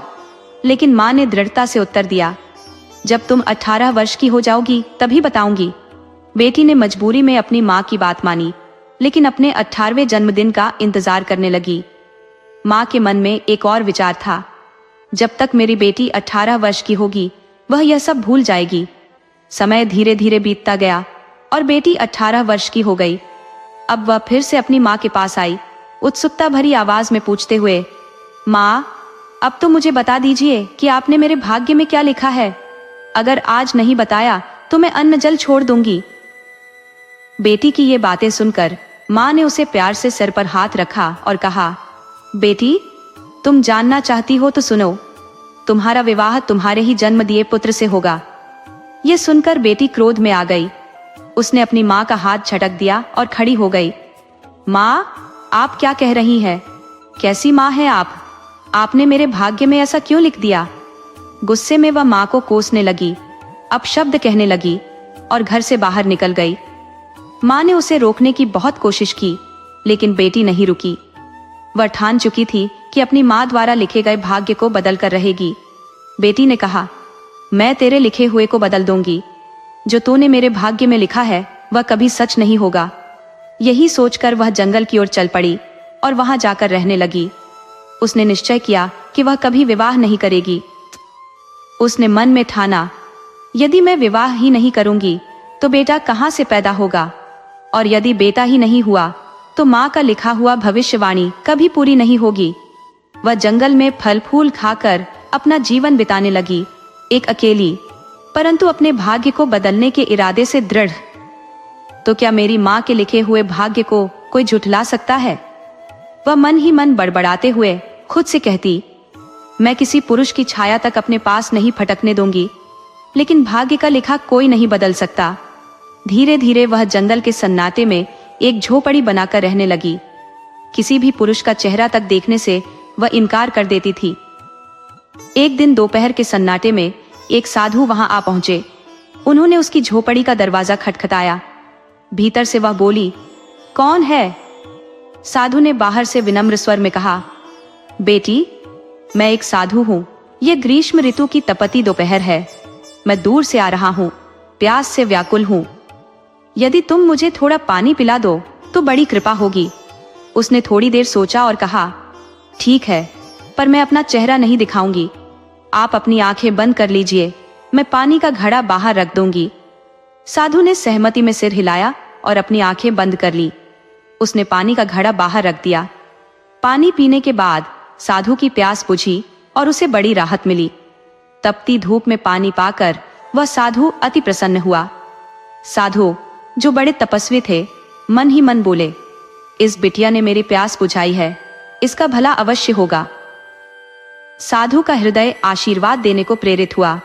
उनके विचार इतने शक्तिशाली थे कि जो कुछ भी वह सोचते वही सत्य हो जाता था। उन्होंने मन ही मन उस स्त्री को पुत्रवती होने का आशीर्वाद दे दिया। उनके इस आशीर्वाद के कारण समय के साथ वह गर्भवती हो गई और 9 महीने बाद उसने एक सुंदर पुत्र को जन्म दिया। लेकिन वह स्त्री अपने भाग्य को बदलने के लिए दृढ़ थी। उसने सोचा कि अगर पुत्र ही नहीं रहेगा तो भविष्यवाणी कैसे सच होगी। उसने अपनी साड़ी का पल्लू फाड़कर अपने पुत्र को उसमें लपेटा और उसे दूर कहीं छोड़ने निकल पड़ी। रास्ते में एक गांव के पास उसे एक कुम्हार का आंवला दिखा, जिसमें कुम्हार अपने बर्तन पका रहा था। उसने सोचा, सुबह जब यह कुम्हार ईंधन जलाएगा तो मेरे बेटे का अंत हो जाएगा। वह अपने पुत्र को उस आंवले में रखकर भारी दिल से अपनी झोपड़ी में लौट आई। सुबह होते ही कुम्हार और उसकी पत्नी आंवले में आग जलाने आए। तभी उन्होंने वहां एक बच्चे की रुलाई सुनी। जब कुम्हार और उसकी पत्नी ने बच्चे की करुण आवाज सुनी तो उन्होंने पास जाकर देखा कि वहां एक नन्हा शिशु रो रहा था। दोनों निसंतान थे। उनके जीवन में कभी औलाद की किलकारियां नहीं गूंजी थी। इसलिए इस अनजान बालक को वे अपने घर लेकर आए और उसे अपने हृदय से लगा लिया। उन्होंने उस बालक को अपने सगे बेटे के समान स्नेह दिया और उसका पालन पोषण करने लगे। समय के साथ वह बालक धीरे धीरे बड़ा होने लगा। एक दिन कुम्हार और उसकी पत्नी ने निश्चय किया कि अब समय आ गया है कि उनके बेटे को शिक्षा प्राप्त करनी चाहिए। उन्होंने उसे पास की पाठशाला में भेजने का निर्णय लिया। वहां उसका परिचय राजा के पुत्र से हुआ। दोनों में घनिष्ठ मित्रता हो गई और कुम्हार का बेटा अक्सर महल में आने जाने लगा। राजा और रानी भी उसे अत्यधिक स्नेह देने लगे। महल के अन्य लोग भी उसे स्नेह करने लगे। इस प्रकार समय का प्रवाह अपनी गति से चलता रहा और वह बालक युवावस्था में प्रवेश कर गया। जब वह जवान हो गया तो राजा ने उसे अपने अस्तबल का कार्यभार सौंप दिया। अब वह कुम्हार का पुत्र राजा के घोड़ों को जंगल में चराने ले जाता। उसी जंगल में जहां उसकी असली माँ व माता की बेटी एकांत में निवास करती थी। अज्ञात रूप से वह युवक अपनी वास्तविक माँ के समीप ही जाकर बैठ जाता, उसकी झोपड़ी के पास जहां उसकी माँ रह रही थी। लेकिन उसे इस बात का आभास न था कि वह उसकी जननी है। जब बेमाता की बेटी ने घोड़ों की टापों की आवाज सुनी और बाहर देखा तो एक अति सुंदर युवक वहां बैठा हुआ था। वह प्रतिदिन उस युवक को देखने लगी और उसके आकर्षण से उसके हृदय में प्रेम का अंकुर फूट पड़ा। वह सोचने लगी, मेरा भाग्य तो ऐसा लिखा गया है कि मेरा पुत्र मुझसे बहुत दूर चला गया।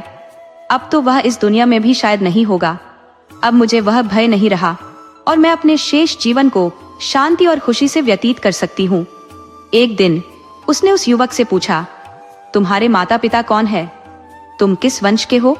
युवक ने जवाब दिया, मैं कुम्हार का बेटा हूँ और राजा के अस्तबल में घोड़ों की देखभाल करता हूँ। यह सुनकर बेमाता की बेटी को संतोष हुआ कि ये युवक उसका खोया हुआ पुत्र नहीं हो सकता। समय बीतने के साथ दोनों एक दूसरे के प्रति आकर्षित हो गए और विवाह का निर्णय ले लिया। युवक ने जब अपने माता पिता से इस बारे में बताया तो उन्होंने भी इस रिश्ते को सहर्ष स्वीकार कर लिया। विवाह की सभी रस्में पूरी हुई और सुहाग की रात की रस्में चल रही थी। उसी दौरान बेमाता की बेटी ने हंसी मजाक में युवक से पूछा, तुम्हारी उम्र क्या है? युवक ने उत्तर दिया, मुझे नहीं पता कि मैं कितने वर्ष का हूं। बेमाता की बेटी ने कहा, तुम्हें नहीं पता, पर तुम्हारी मां को तो अवश्य पता होगा। जाओ, उनसे पूछ कर आओ। युवक अपनी मां के पास गया और उनसे अपनी उम्र पूछी। उसकी मां ने कहा, बेटा, मुझे भी ठीक ठीक याद नहीं, लेकिन शायद तुम अब करीब इतने वर्षों के हो गए हो। ये सुनकर बेमाता की बेटी को शंका हुई। उसने युवक की मां से कहा, आपको भी ठीक ठीक नहीं पता? क्या आप मुझे उस कपड़े का टुकड़ा दिखा सकती हैं जिसमें आपको वह बच्चा मिला था? कुम्हार की पत्नी ने वह कपड़ा अब तक संभाल कर रखा था। उसने वह कपड़ा बेमाता की बेटी को दिखाया। कपड़ा देखते ही बेमाता की बेटी के पैरों तले जमीन खिसक गई। उसे याद आया कि उसकी मां ने कहा था कि भाग्य के लिखे लेख को कोई बदल नहीं सकता। वह सचमुच अपने ही बेटे से विवाह कर चुकी थी। इस असहनीय शर्मिंदगी से बचने के लिए वह साड़ी का वह टुकड़ा लेकर दौड़ती हुई उस अलाव की ओर भागी जहां बर्तन पकाए जा रहे थे, और बिना सोचे समझे उसी आग में कूदकर अपने प्राण त्याग दिए। वह इस कड़वे सत्य के साथ जीवित नहीं रहना चाहती थी कि उसने अपने ही पुत्र से विवाह किया था और उसकी मां का लिखा हुआ भाग्य सच हो चुका था। दोस्तों, जो भाग्य में लिखा होता है उसे कोई मिटा नहीं सकता।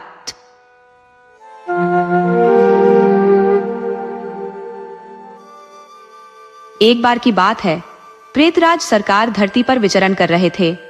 उन्होंने चारों ओर फैली शांतिपूर्ण स्थिति को देखा तो वे अत्यंत अचंभित हो गए। कुछ सोच विचार कर उन्होंने अपने सभी भूतों को बुलाया और कहा, कभी समय था जब लोग हमसे थर-थर कांपते थे, किंतु अब मुझे लगता है कि मनुष्यों ने हमसे डरना ही छोड़ दिया है। न केवल इंसान बल्कि देवी देवता भी अब हमसे भयभीत नहीं होते। जानवरों की बात तो छोड़ ही दो, अगर यही स्थिति जारी रही तो शीघ्र ही हमारा अस्तित्व ही समाप्त हो जाएगा और भूतों का कोई नामो निशान नहीं बचेगा। इस पर सभी भूतों ने सहमति व्यक्त करते हुए कहा, महाराज, शायद आपको कोई भ्रम हुआ है। आज भी लोग हमसे उतना ही डरते हैं जितना पहले डरते थे। बस हो सकता है कि आपको इसकी जानकारी नहीं मिल पाती हो।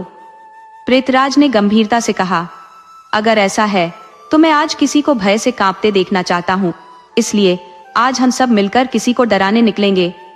सभी भूत एकमत होकर बोले, आप सही कह रहे हैं महाराज, हमें अवश्य किसी को डराकर दिखाना चाहिए। प्रेतराज ने सभी भूतों को इकट्ठा किया और किसी को डराने का संकल्प लेकर वहां से चल पड़े। रास्ते में चलते हुए उन्होंने एक पेड़ के नीचे हनुमान जी को बैठा देखा। प्रेतराज ने कहा, आज हम इसी वानर को डराते हैं। ये सुनते ही सभी भूत हंस पड़े और बोले, महाराज, आप भी इतने छोटे से वानर को डराकर क्या करेंगे? आज तो हमें किसी बड़े जीव को पकड़ना चाहिए और उसे इतना डराना चाहिए कि हमारे नाम का डर दूर दूर तक फैल जाए।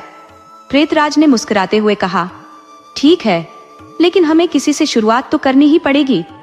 आज इस छोटे वानर से ही शुरुआत करते हैं। प्रेतराज ने उत्साहित होकर कहा। सभी भूत खुशी से झूम उठे और बोले, जैसी आपकी आज्ञा महाराज। प्रेतराज ने सभी भूतों को आदेश दिया, ठीक है, अब तुम लोग जाकर इस वानर को भयभीत कर दो। इसके बाद सारे भूत हनुमान जी को डराने के लिए उनके पास पहुंच गए। उन्होंने हनुमान जी को चारों ओर से घेर लिया और शोर मचाने लगे। पेड़ों को झकझोरने लगे, वातावरण में हलचल मचा दी। कुछ भूत हनुमान जी को गुदगुदी करने लगे तो कुछ उनकी त्वचा पर चिकोटी काटने लगे, लेकिन हनुमान जी इन सब हरकतों से पूरी तरह निर्विकार रहे।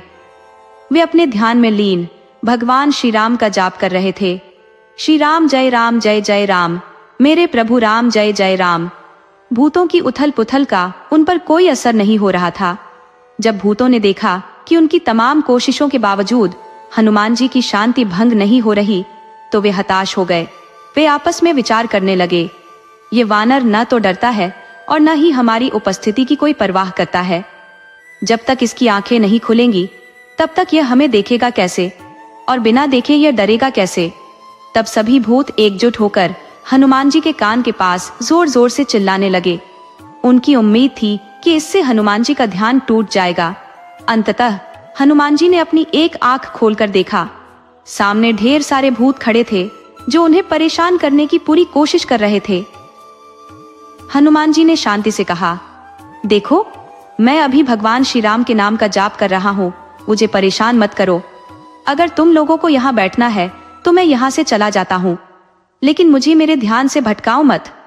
हनुमान जी की इस बात से भूतों को लगा कि शायद वानर डर गया है, तभी वह यहाँ से जाने की बात कर रहा है। ये सोचकर वे और अधिक उत्साह के साथ हनुमान जी को परेशान करने लगे। तब हनुमान जी ने फिर गंभीरता से चिताया, मैंने तुमसे पहले ही कहा है, मैं अपने प्रभु का ध्यान कर रहा हूँ, मुझे परेशान मत करो। लेकिन भूतों ने उनकी बातों को अनसुना कर दिया और अपनी नाकाम कोशिशों को जारी रखा। जब हनुमान जी की चेतावनी का कोई असर नहीं हुआ तो उन्होंने एक शक्तिशाली भूत को पकड़ लिया और उसे हवा में उछाल दिया। इस दृश्य को देखकर सभी भूत कांप उठे और तत्काल प्रेतराज के पास लौट गए। भयभीत भूतों ने प्रेतराज से कहा, महाराज, वह वानर बहुत ही बलशाली है। हनुमान जी ने हमारे सबसे शक्तिशाली प्रेत को पकड़कर जैसे ही आकाश में उछाल दिया। प्रेतराज चिंतित होते हुए बोले, ये सब ठीक है, लेकिन यह बताओ, जिसे बानर ने फेंका था वह प्रेत कहाँ गया? सभी भूतों ने उसे चारों ओर खोजा, लेकिन वह किसी को नहीं मिला। आखिरकार उन्होंने सोचा कि वह कहीं किसी वृक्ष की शाखा में उलझा होगा और बात को वहीं खत्म कर दी। थोड़ा साहस जुटाकर सभी भूत फिर से हनुमान जी के पास पहुंचे, इस बार उन्हें भयभीत करने के प्रयास में। लेकिन इस बार हनुमान जी की मुद्रा थोड़ी क्रोधित थी। उन्होंने गंभीरता से कहा, मैं अपने प्रभु का ध्यान कर रहा हूँ, मुझे परेशान न करो। यदि तुम कुछ करना ही चाहते हो तो मेरे साथ बैठकर भगवान श्री राम का नाम जाप करो, इससे तुम्हारा उद्धार हो जाएगा। परंतु हट्ठी भूत वहां से हटने का नाम नहीं ले रहे थे। हनुमान जी ने अंतिम चेतावनी देते हुए कहा, यह अंतिम बार कह रहा हूँ, यदि मैंने क्रोध किया तो उसकी पूरी जिम्मेदारी तुम्हारी होगी। तभी एक और ताकतवर भूत आगे बढ़ा और गर्व से बोला, अगर तुझे गुस्सा आएगा तो तू हमारा क्या कर लेगा? हनुमान जी हल्का मुस्कुराए और बोले, मैं क्या कर लूंगा, ये तो तुम पर निर्भर है। पहले ये बताओ, तुम क्या कर लोगे? भूत ने गर्व से कहा, मैं तेरी गर्दन एक पल में उखाड़ फेंक दूंगा।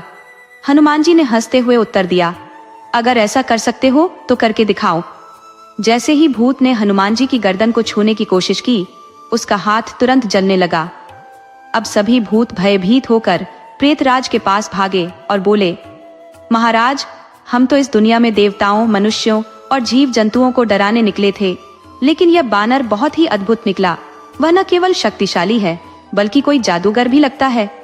हमारे सबसे बलशाली भूत का हाथ उसे छूते ही जल गया। प्रेतराज ने भूतों की बात सुनकर कहा, लगता है मुझे ही जाना पड़ेगा। ये सुनकर सभी भूत नाराज हुए और बोले, महाराज, हमारे होते हुए आपको जाने की क्या आवश्यकता है? आप हम पर भरोसा रखें, इस बार हम बड़ी संख्या में जाएंगे और उसे एक साथ घेर कर परास्त करेंगे। प्रेतराज ने कहा, ठीक है, जैसा तुम्हें ठीक लगे। इसके बाद डरे हुए भूत फिर से साहस बटोरकर हनुमान जी के सामने आए और उन्हें फिर परेशान करने लगे। हनुमान जी ने गंभीर होकर कहा, बहुत हो चुका, अगर तुम लोग अब नहीं माने तो तुम्हारा नामो निशान तक नहीं रहेगा, और फिर मत कहना कि मैंने चेताया नहीं था। यह सुनते ही उनमें से एक बड़ा प्रेत सामने आया और हनुमान जी से चुनौती देते हुए बोला, यदि तुझमें इतना बल है तो मुझसे लड़कर दिखा।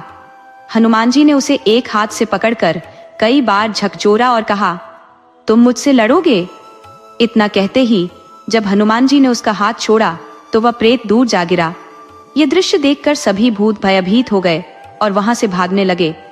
सारे भूत और प्रेतों में उदासी और भय छा गया। अंततः वे सब प्रेतराज के पास पहुंचे और बोले, महाराज, वह बानर तो असाधारण बलशाली और जादूगर है। वह जिसे भी पकड़ता है उसे चुटकी में मार गिराता है।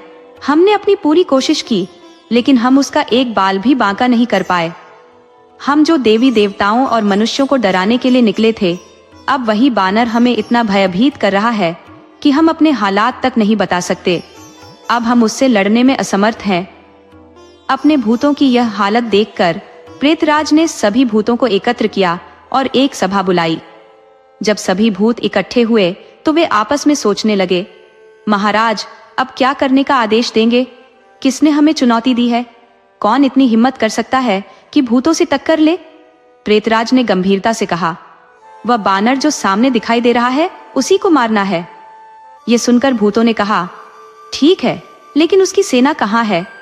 प्रेतराज ने उत्तर दिया, उसकी कोई सेना नहीं है, बस उसे ही मारना है। प्रेतराज की इस बात पर सभी भूत हंसने लगे और बोले, महाराज, आपने एक छोटे से बानर को मारने के लिए पूरी दुनिया के भूतों को इकट्ठा कर लिया। यह तो हमारी बेइज्जती हो गई। हम में से कोई एक भी भूत उसे अकेले ही मार सकता है। प्रेतराज ने गंभीर होकर कहा, अगर मैं तुम्हें उसके कारनामे बताऊंगा तो तुम सबके होश उड़ जाएंगे, इसलिए मुझसे ज्यादा सवाल मत करो और अपने काम पर लग जाओ। इस बार हम सब मिलकर उस पर हमला करेंगे और उसे पटक पटक कर मार डालेंगे। अब लाखों की संख्या में भूत और प्रेत हनुमान जी पर हमला करने के लिए तैयार हो गए। भूत प्रेतों ने मांझी के पास आकर धमकी भरे स्वर में कहा, तुम जो यह राम नाम का जाप कर रहे हो, इसे अब और आगे नहीं कर पाओगे। आज के बाद तुम्हारा अस्तित्व हम पूरी तरह मिटा देंगे। हनुमान जी ने यह सुनकर हल्के से मुस्कुराते हुए कहा, क्या तुम जानते हो कि तुम किससे बात कर रहे हो? तुम मुझसे कह रहे हो कि मैं अपने प्रभु श्री राम का नाम लेना छोड़ दूं? भूतों ने गर्व से कहा, हाँ बिल्कुल, अब तुम्हारा यह कार्य नहीं चलेगा। हनुमान जी ने धैर्यपूर्वक कहा, अच्छा ठीक है, जैसी तुम्हारी मर्जी। इतने में सभी भूतों ने एकजुट होकर हनुमान जी पर हमला करने के लिए धावा बोल दिया।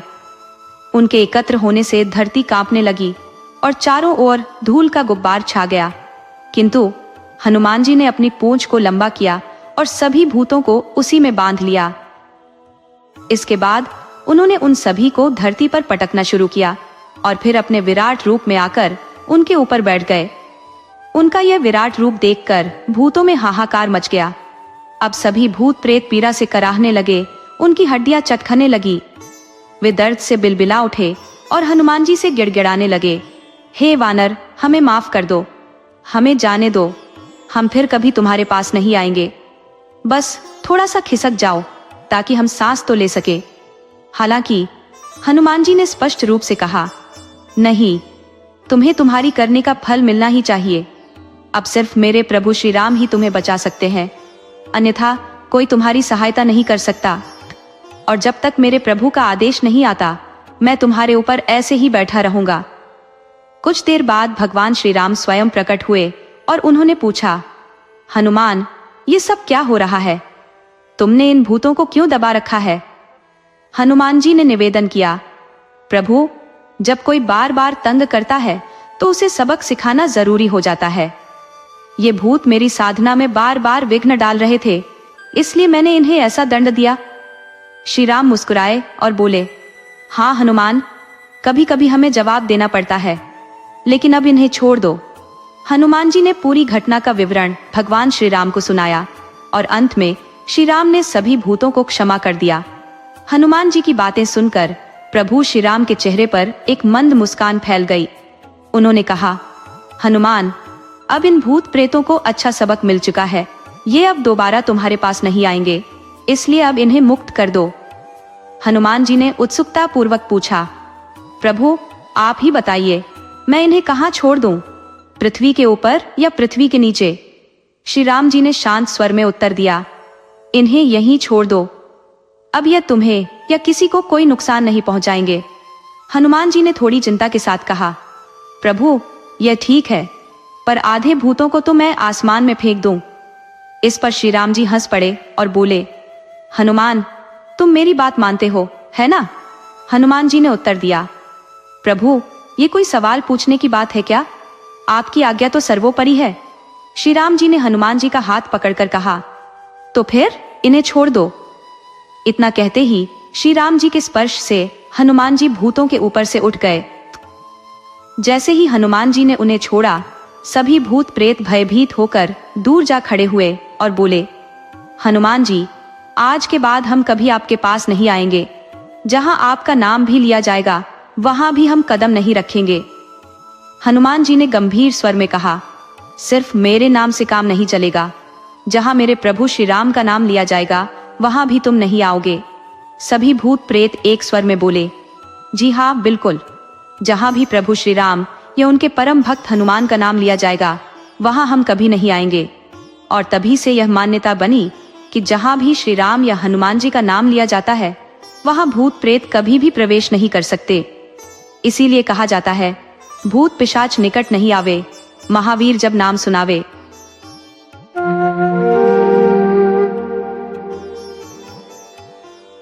एक छोटे से गांव में राकेश अपने परिवार संग निवास करता था।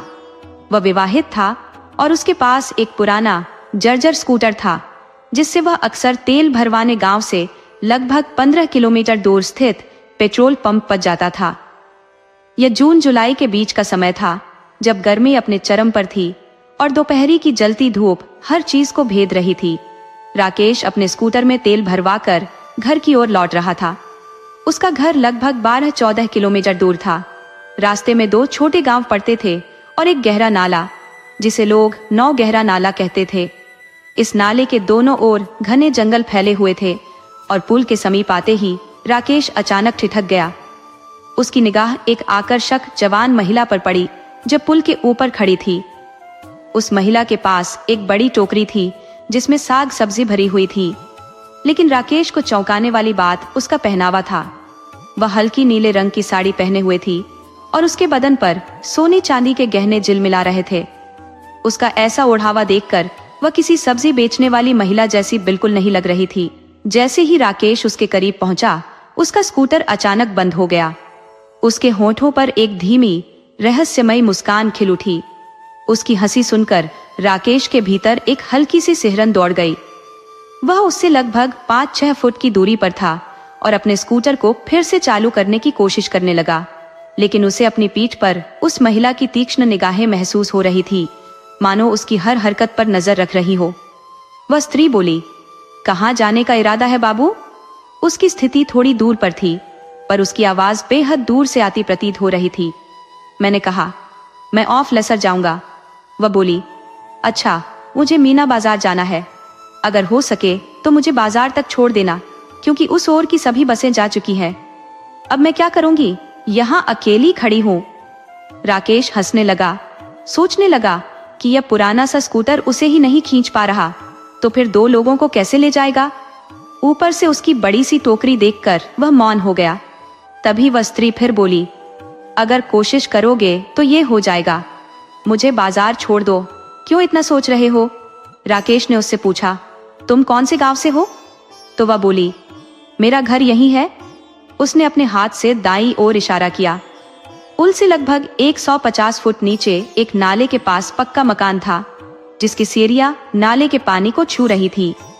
राकेश को याद आया कि पिछले रविवार को जब वह पेट्रोल पंप पर आया था, तब यहाँ कोई मकान नहीं था।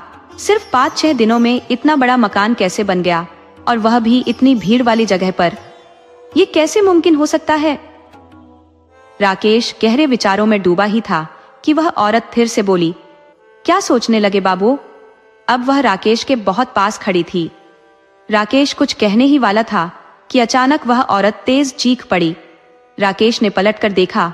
वह गुस्से से भरी उसकी स्कूटर को घूर रही थी और अपने दाएं हाथ पर मुंह से फूंक मार रही थी, मानो उसका हाथ किसी गर्म चीज से जल गया हो। राकेश ने हनुमान जी का नाम लिया और अपने स्कूटर को किक मारी। वह स्टार्ट हो गया। औरत थोड़ी और पीछे हट गई। राकेश ने पूछा, क्या हुआ? वह औरत बोली, तुम्हारी गाड़ी में तो कांटे लगे हैं, मैं इसमें नहीं बैठ सकती, तुम जाओ। उसकी निगाहें अजीब तरह से राकेश को घूर रही थी। राकेश ने सीट पर हाथ फेरकर उसे साफ किया। उस पर कोई कांटे नहीं थे, लेकिन उस औरत के अजीबोगरीब व्यवहार ने राकेश को उलझन में डाल दिया। उसे समझ नहीं आ रहा था कि आखिर ये सब क्या हो रहा है। उसने अंततः उस औरत को वहीं छोड़ दिया और आगे बढ़ गया। हल्का सा डर भी उसके मन में बस गया था। राकेश सोच में पड़ गया। वो औरत कौन थी? और नाले के पास वो बड़ा मकान इतनी जल्दी कैसे बन गया? सवालों के बीच घिरा हुआ उसने इन विचारों को झटक दिया। मुझे इससे क्या लेना देना? राकेश ने सोचा। अगर यह घटना रात में हुई होती तो शायद राकेश को लगने लगता कि वह औरत कोई भूत प्रेत थी, लेकिन दिन के समय यह विचार उसके मन में नहीं आया। वह बिना किसी मुश्किल के अपने घर पहुंच गया। राकेश के घर के ठीक सामने एक छोटा सा हनुमान जी का मंदिर था, जहां वह रोज सुबह और शाम दीप जलाता था और मंगलवार को चोला चढ़ाता था। उसकी यह आदत बन चुकी थी। हमेशा घर से निकलते वक्त वह हनुमान जी को प्रणाम जरूर करता था। घर पहुंचते ही उसे फिर वही औरत दिखाई दी। इस बार वह एक ट्रक के ऊपर बैठी थी जिसमें बहुत सारा सामान भरा हुआ था। उसकी टोकरी सिर पर थी। राकेश की नजरें उससे मिलते ही वह हल्के से मुस्कुराई और यह देख राकेश के पूरे शरीर में एक सिहरन सी दौड़ गई। उसकी मुस्कान इतनी रहस्यमयी थी कि वह बेहोशी किसी हालत में आ गया। उस औरत से यह उसकी तीसरी मुलाकात थी। उस दिन बाजार में भी उसने उसे देखा था। वह बाजार के बीच एक पेड़ के नीचे सब्जियों की बड़ी दुकान लगाकर बैठी थी। उसकी दुकान बड़ी व्यवस्थित थी, जिसमें ढेर सारी सब्जियां करीने से सजी हुई थी। इतनी सब्जियां एक साधारण टोकरी में आना असंभव था। राकेश ने यह अनुमान लगाया कि अधिकतर दूर दराज के दुकानदार गांव के लोगों से माल खरीदते हैं और फिर अधिक मात्रा में खरीदा हुआ सामान सस्ते दामों में बेच देते हैं। इससे गांव के लोग उस माल को खरीदकर मुनाफे के साथ पुनः बेचने का कार्य करते हैं।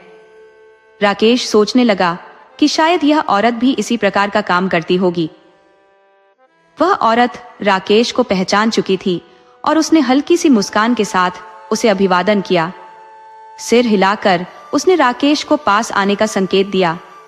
राकेश मन ही मन सोचने लगा कि उसकी आंखों में जो आकर्षण था वह किसी भी सामान्य व्यक्ति को घायल करने के लिए पर्याप्त था। इसमें कोई अतिशयोक्ति नहीं थी कि वह अपनी खूबसूरती से किसी को भी सम्मोहित कर सकती थी। उसकी मोहिनी छवि राकेश को भीतर तक प्रभावित कर रही थी, लेकिन एक अनजानी शक्ति राकेश को उसके करीब जाने से रोक रही थी। राकेश के मन में उलझन थी कि क्या वह इस औरत से सब्जियां खरीदे या नहीं। तभी अचानक एक जोरदार शोर बाजार में गूंजा। दो सांड जो सब्जियों के ढेर में मुंह मारने की कोशिश कर रहे थे, आपस में लड़ने लगे। उनकी जोर आजमाइश ने बाजार के सभी ग्राहकों और दुकानदारों को रास्ते से हटा दिया। लोग छाते और लाठियों से उन्हें भगाने का प्रयास कर रहे थे। राकेश का ध्यान फिर से उस सब्जी वाली औरत की ओर गया। वह अब भी शांत भाव से अपनी जगह पर बैठी थी, मानो उसके आसपास के हालात का उस पर कोई असर ही न हो। उसने न तो खुद को बचाने का प्रयास किया और न ही अपनी दुकान को।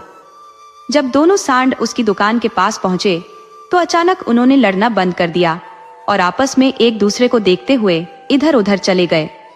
बाजार में एक बार फिर से शांति छा गई और लोग राहत की सांस लेने लगे। यह देखकर राकेश हैरान था कि उस मनमोहक स्त्री की दुकान पर कोई ग्राहक नहीं ठहर रहा था, जबकि आसपास की दुकानों पर ग्राहकों की भीड़ लगी हुई थी। क्या यह उसकी दुकान थी जो सिर्फ राकेश को दिखाई दे रही थी? लेकिन ऐसा कैसे संभव हो सकता है? राकेश सोचने लगा कि इसी से सब्जियां खरीद लेता हूँ। यहाँ कोई भीड़ नहीं है और सब्जियां ताजा भी दिख रही है। वह उसकी दुकान की ओर बढ़ा ही था कि तभी किसी ने उसे पुकारा। राकेश ने पीछे मुड़कर देखा तो एक साधु बाबा खड़े थे। उनके घने सफेद बाल और मूंछें थी, सिर पर जटाएं थी और माथे पर वैष्णव तिलक लगा हुआ था। उनके कंधे पर राम नाम का दुपट्टा और हाथ में एक कमंडल था, जबकि दूसरे हाथ में एक मोटी लकड़ी पकड़ी हुई थी।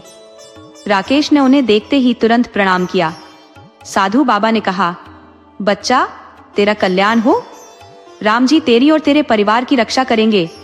बेटा, बहुत दिनों से आम खाने की इच्छा है, क्या तू मुझे कुछ आम दिला देगा? बाबा की इन बातों ने राकेश के मन में उस रहस्यमयी औरत की छवि को फिर से जगा दिया। उसने जवाब दिया, ठीक है बाबा, और बाबा को मेन रोड पर स्थित एक फल की दुकान पर ले गया। राकेश ने 1 किलो आम तुड़वाए और बाबा जी को दे दिए। बाबा ने एक आम वापस करते हुए कहा, लो बच्चा, ये प्रसाद है, इसे खाओ। राकेश ने श्रद्धा से उस आम को अपने माथे से लगाया और फिर थैले में रख लिया। बाबा ने आशीर्वाद देकर आम लेकर वहां से विदा ली। इसके बाद जब राकेश ने बाजार में खरीदारी शुरू की तो उसके मन में बार बार उस रहस्यमयी औरत का ख्याल आ रहा था। वह उसी पेड़ के पास गया जहां उसने उस औरत की दुकान देखी थी, लेकिन इस बार न तो वह औरत थी और न ही उसकी दुकान।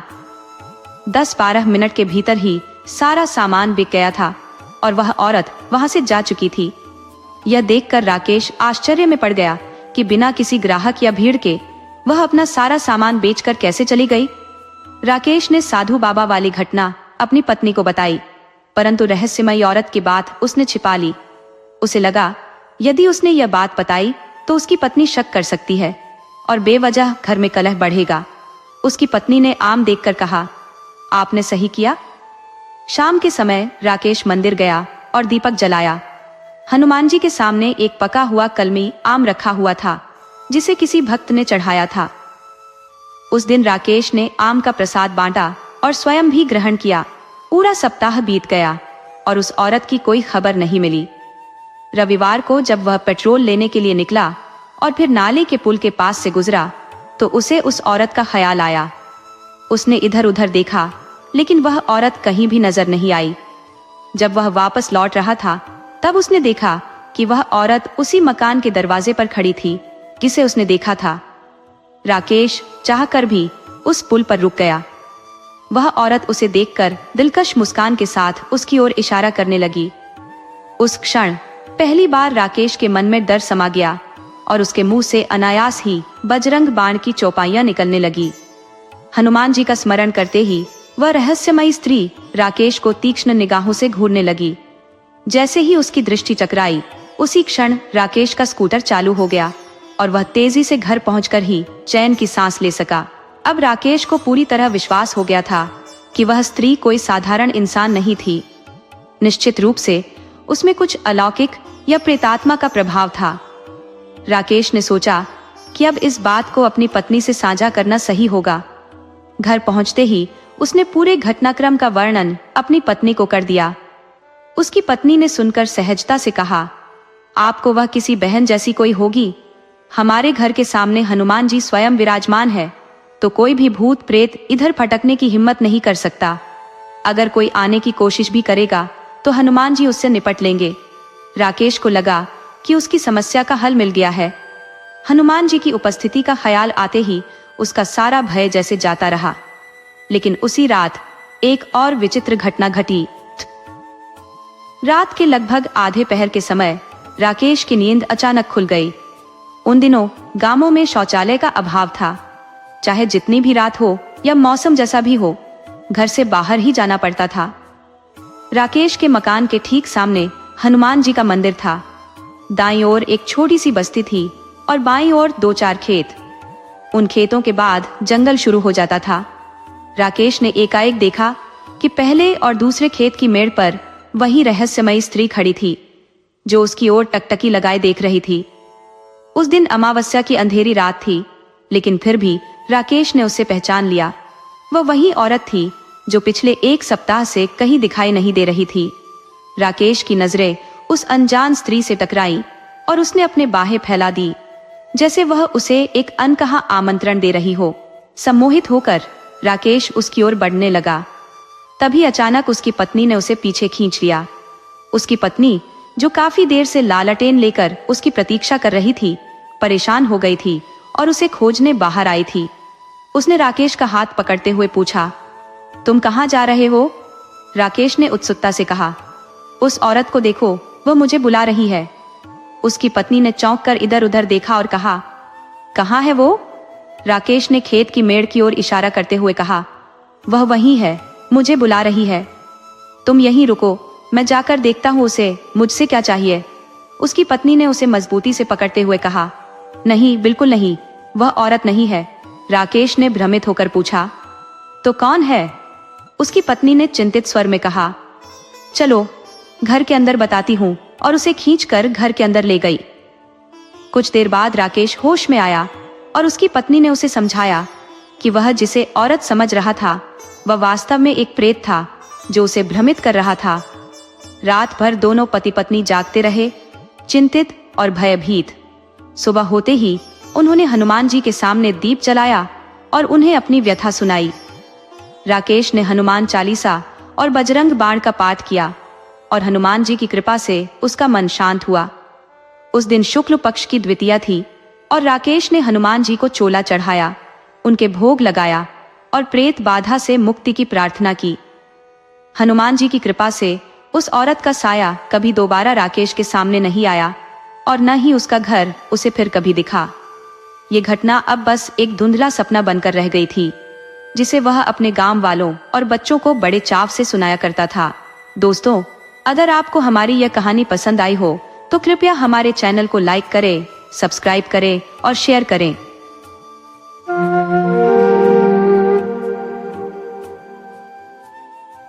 राधे राधे दोस्तों, आज हम आपको सुनाने जा रहे हैं एक बेहद रोचक और अनूठी कहानी। अगर आप हमारे चैनल पर नए हैं तो कृपया इसे लाइक करें, सब्सक्राइब करें और अपने दोस्तों के साथ शेयर करें। कहानी की शुरुआत तब होती है जब सेठ जी अपने नाई को एक यात्रा पर साथ ले जाते हैं।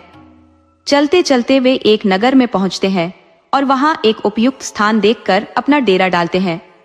सेठ जी नाई से कहते हैं, लो ये पैसे और बाजार जाकर जरूरत का सारा सामान खरीद लाओ। नाई बाजार से सामान खरीद कर लौट रहा होता है। तभी उसकी नजर एक पेड़ के पास लगी भीड़ पर पड़ती है। वहां कुछ सिपाही खड़े थे जो राजा के सेवक प्रतीत हो रहे थे। राजा भी वहीं मौजूद था। वह पेड़ एक नीम का था जो अंदर से खोखला दिख रहा था। राजा ने आदेश दिया और उस पेड़ में आग लगा दी गई। पेड़ जलते ही उसके अंदर से दर्द भरी आवाजें आने लगी। हाय बचाओ, मैं मर गया। ये सुनकर वहां मौजूद लोग हंसने लगे। नाई यह देखकर स्तब्ध रह गया। उसे समझ नहीं आया कि पेड़ के भीतर कोई भूत प्रेत था या वास्तव में किसी इंसान को जिंदा जलाया जा रहा था। इस अजीबोगरीब घटना ने नाई को सोचने पर मजबूर कर दिया। वह तय करता है कि इस पूरे वाकये की जानकारी सेठ जी को देनी चाहिए। नाई सेठ जी के पास लौटता है, लेकिन सेठ जी उसे देखकर कहते हैं, तुम आने में इतनी देर क्यों लगा बैठे? मुझे लगा कहीं तुम रास्ता तो नहीं भटक गए। इसी चिंता में मैं तुम्हारा इंतजार कर रहा था। नाई ने सामान उनके सामने रख दिया और कहा, सेठ जी, मैं रास्ता कैसे भटक सकता हूँ?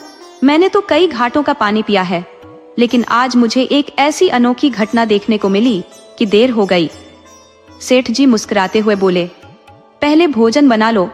भूखे पेट कोई भी बात समझ नहीं आती। खाना खाओ, फिर मैं तुम्हारी बात ध्यान से सुनूंगा। नाई ने भोजन बनाया और सेठ जी को खिलाया। खाने के बाद दोनों बैठकर बातें करने लगे।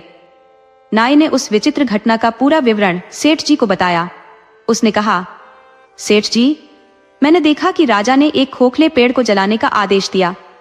जैसे ही पेड़ जलने लगा, उसके भीतर से मैं मर गया जैसी आवाजें आने लगी। लेकिन वहां मौजूद लोग हंस रहे थे। ये दृश्य मेरे लिए बहुत ही अजीब था। सेठ जी नाई की बातों को ध्यान से सुनते रहे, मानो किसी गहरे रहस्य को सुलझाने का प्रयास कर रहे हो। ये घटना मेरे लिए अत्यंत विलक्षण प्रतीत हुई। सेठ जी ने कहा, नाई, जरा ध्यानपूर्वक सुनो। एक नगर में मोहन और सोहन नामक दो घनिष्ठ मित्र रहते थे। दोनों का व्यापार अलग अलग था। मोहन ईमानदारी की मिसाल था और उसके कर्मचारी भी सच्चाई के पथ पर चलते थे। उसने अपने व्यवसाय की शुरुआत मात्र 1000 से की थी, लेकिन एक ही वर्ष में उसने 50,000 का लाभ कमा लिया। इसके विपरीत सोहन की आदतें सही नहीं थी। वह आलसी और कपटपूर्ण स्वभाव का था। यही कारण था कि उसके नौकर भी उसके जैसे ही धोखेबाज हो गए थे। परिणाम स्वरूप एक वर्ष में उसे 40,000 का भारी नुकसान झेलना पड़ा और उसकी आर्थिक स्थिति जर्जर हो गई। एक दिन सोहन ने अपने मित्र मोहन से कहा, मित्र, मेरा व्यापार पूरी तरह से ठप हो गया है और मैं घोर संकट में हूँ। कृपया मुझे यह बताओ कि इस समस्या से बाहर निकलने का कोई मार्ग है। सोहन की दुर्दशा देखकर मोहन ने उसे सांत्वना दी और कहा, मित्र, तुम्हारा दुख मेरा भी है। यदि तुम्हारा धन नष्ट हो गया है तो चिंता मत करो। मेरे पास पर्याप्त संसाधन है। हम दोनों मिलकर साझे में व्यापार करेंगे और तुम्हें फिर से खड़ा करेंगे। मोहन की बातें सुनकर सोहन ने राहत की सांस ली और कहा, तुम जैसे मित्र तो भाग्य से मिलते हैं। मुझे अब यकीन हो गया है कि हमारे संयुक्त प्रयास से हम प्रदेश जाकर व्यापार में बड़ी सफलता अर्जित करेंगे। दोनों मित्र प्रदेश की ओर रवाना हुए। वहां उन्होंने परिश्रम और निष्ठा से अपने व्यवसाय को विस्तार दिया। बाहर की यात्राओं के माध्यम से भी उन्होंने अच्छा धन अर्जित किया। लेकिन जैसा कि पुरानी कहावत है, कुत्ते की पूंछ सीधी नहीं होती। सोहन का छलपूर्ण स्वभाव अभी भी बरकरार था। वह अवसर की ताक में रहता कि किसी तरह मोहन को धोखा देकर उसका धन हड़प सके। लेकिन मोहन ईमानदारी का प्रतीक था और उसके नौकर स्वामी भक्त थे। उनकी सतर्कता के कारण सोहन अपनी कुटिल योजनाओं में सफल नहीं हो पाया। सोहन अपनी मीठी मीठी बातों से मोहन को भ्रमित करने की कोशिश करता, लेकिन उसके भीतर कपट का जहर हमेशा चलता रहता। मोहन अपनी सादगी और भरोसे के कारण सोहन की वास्तविक मंशा को समझ नहीं पाया। मोहन के नौकरों ने एक दिन उसे एकांत में बताया, स्वामी, सोहन के विचार आपके प्रति बुरे हैं। वह आपको धोखा देने की योजना बना रहा है, आप सतर्क रहे। नौकरों की बातें सुनकर मोहन को गहरा आघात लगा। उसने निश्चय किया कि अब व्यापार को अलग कर देना ही उचित होगा। उस समय तक मोहन के पास कुल 2 लाख रुपए जमा हो चुके थे। मोहन ने सोहन से कहा, मित्र, अब बहुत दिन हो गए हैं। प्रदेश में हमने काफी समय बिताया है और अब घर की याद बहुत सताने लगी है। चलो अपने घर लौटते हैं। दोनों मित्र प्रदेश छोड़कर घर की ओर चल पड़े। सोहन ने मोहन से कहा, मित्र, आपकी जो भी इच्छा है वह मेरे लिए सर्वोपरि है। आपके साथ जो भी भक्तजन है, मैं भी उनके साथ चलने को तैयार हूँ। सोहन की यह बात सुनकर मोहन ने कहा, हे मित्र, ईश्वर और भाग्य ने हमें यहाँ बहुत बड़ा सहारा दिया है। हमने मिलकर यह 2 लाख रुपए का व्यापारिक लाभ अर्जित किया है। अब हम दोनों मित्र इस धन को समान रूप से बांटेंगे और घर जाकर कुछ समय शांति से बिताएंगे। लेकिन सोहन ने उत्तर दिया, धन बांटने की इतनी जल्दी क्यों? चलो घर पहुंचकर ही इसे विभाजित कर लेंगे। मोहन इस पर सहमत हो गया और दोनों अपना धन लेकर अपने नगर की ओर चल दिए। नगर पहुंचते ही मोहन सोहन के घर गया, क्योंकि रास्ते में पहले सोहन का मकान पड़ता था। वहां कुछ देर ठहरने के बाद मोहन ने सोहन से धन बांटने की बात की। सोहन ने टालते हुए कहा, मित्र, इतनी जल्दी क्या है? रात है, कल दिन में आराम से बांट लेंगे। मोहन सोहन पर विश्वास करके सारा धन वहीं छोड़कर अपने घर लौट गया। 2-3 दिन बाद जब मोहन वापस सोहन के घर गया और धन बांटने का जिक्र किया तो सोहन ने सीधे इनकार कर दिया। उसने कहा, तुम्हारा हिस्सा तो तुम पहले ही ले गए हो, मेरे पास तुम्हारा कुछ भी नहीं है। इस उत्तर से मोहन बहुत आहत हुआ और दुखी मन से अपने घर चला आया। कुछ दिनों बाद नगर के प्रतिष्ठित व्यक्तियों की पंचायत बुलाई गई। पंचायत में सोहन ने पूरी तरह से इनकार कर दिया कि उसने मोहन का कोई धन अपने पास रखा है। चूंकि कोई ठोस गवाह मौजूद नहीं था, पंचायत के लोग सही निर्णय नहीं ले पाए। अंततः मोहन ने न्याय के लिए राजा के दरबार में गुहार लगाई। राजा ने सोहन को बुलाकर कहा, तुमने मोहन का 1 लाख रुपया क्यों नहीं लौटाया? सोहन ने उत्तर दिया, महाराज, मैंने वह धन मोहन को मरघट के पास वाले नीम के पेड़ के नीचे सोते समय ही दे दिया था। ये व्यक्ति मेरे ऊपर झूठा आरोप लगा रहा है। राजा ने पूछा, क्या तुम्हारे पास कोई गवाह है? दोनों ने एक स्वर में कहा, हमारे पास कोई साक्षी नहीं है। राजा ने विचार किया कि सच्चाई का पता कैसे लगाया जाए। सोहन ने कहा, मैं उस नियम के पेड़ से साक्ष्य दिलवा सकता हूँ। राजा ने अगले दिन नियम के पेड़ के पास जाकर न्याय करने का निश्चय किया। मोहन और सोहन दोनों अपने अपने घर चले गए। घर पहुंचते ही सोहन ने अपने पिता को सारी योजना बताई और उन्हें रात में नीम के पेड़ की खोखल में छिपा दिया। उसने निर्देश दिया, जब राजा आपसे पूछे तो कह देना कि मैंने मोहन को 1 लाख रुपए वहीं दिए थे। अगले दिन राजा, मोहन, सोहन और अन्य दरबारियों के साथ नीम के पेड़ के पास पहुंचे। राजा ने पेड़ से पूछा, सच बताओ, क्या सोहन ने मोहन को यहाँ 1 लाख रुपए दिए थे? पेड़ से आवाज आई, हाँ, उसने रुपये यहीं दिए थे। मोहन ने तुरंत आवाज पहचान ली और राजा के कान में कहा, महाराज, यह आवाज सोहन के पिता की है। राजा ने यह सुनते ही सोहन की धूर्तता समझ ली। उन्होंने पेड़ में आग लगाने का आदेश दिया। आग लगते ही सोहन का पिता भीतर से चीखने लगा और जलकर मृत्यु को प्राप्त हुआ। राजा ने गुस्से में सोहन को डांटा और मोहन का 1 लाख रुपया तुरंत लौटाने का आदेश दिया। उन्होंने सोहन से कहा, लालच एक भयावह दोष है। यह न केवल व्यक्ति को पतन की ओर ले जाता है, बल्कि उसका अंत भी दुखद करता है। इस घटना से शिक्षा लो और आगे से ऐसा अनुचित आचरण न करो। इस न्याय को देखकर सभी उपस्थित लोग राजा की प्रशंसा करने लगे। दोस्तों, अगर आपको यह कहानी अच्छी लगी हो तो कृपया हमारे चैनल को लाइक, सब्सक्राइब और शेयर करें। राधे राधे।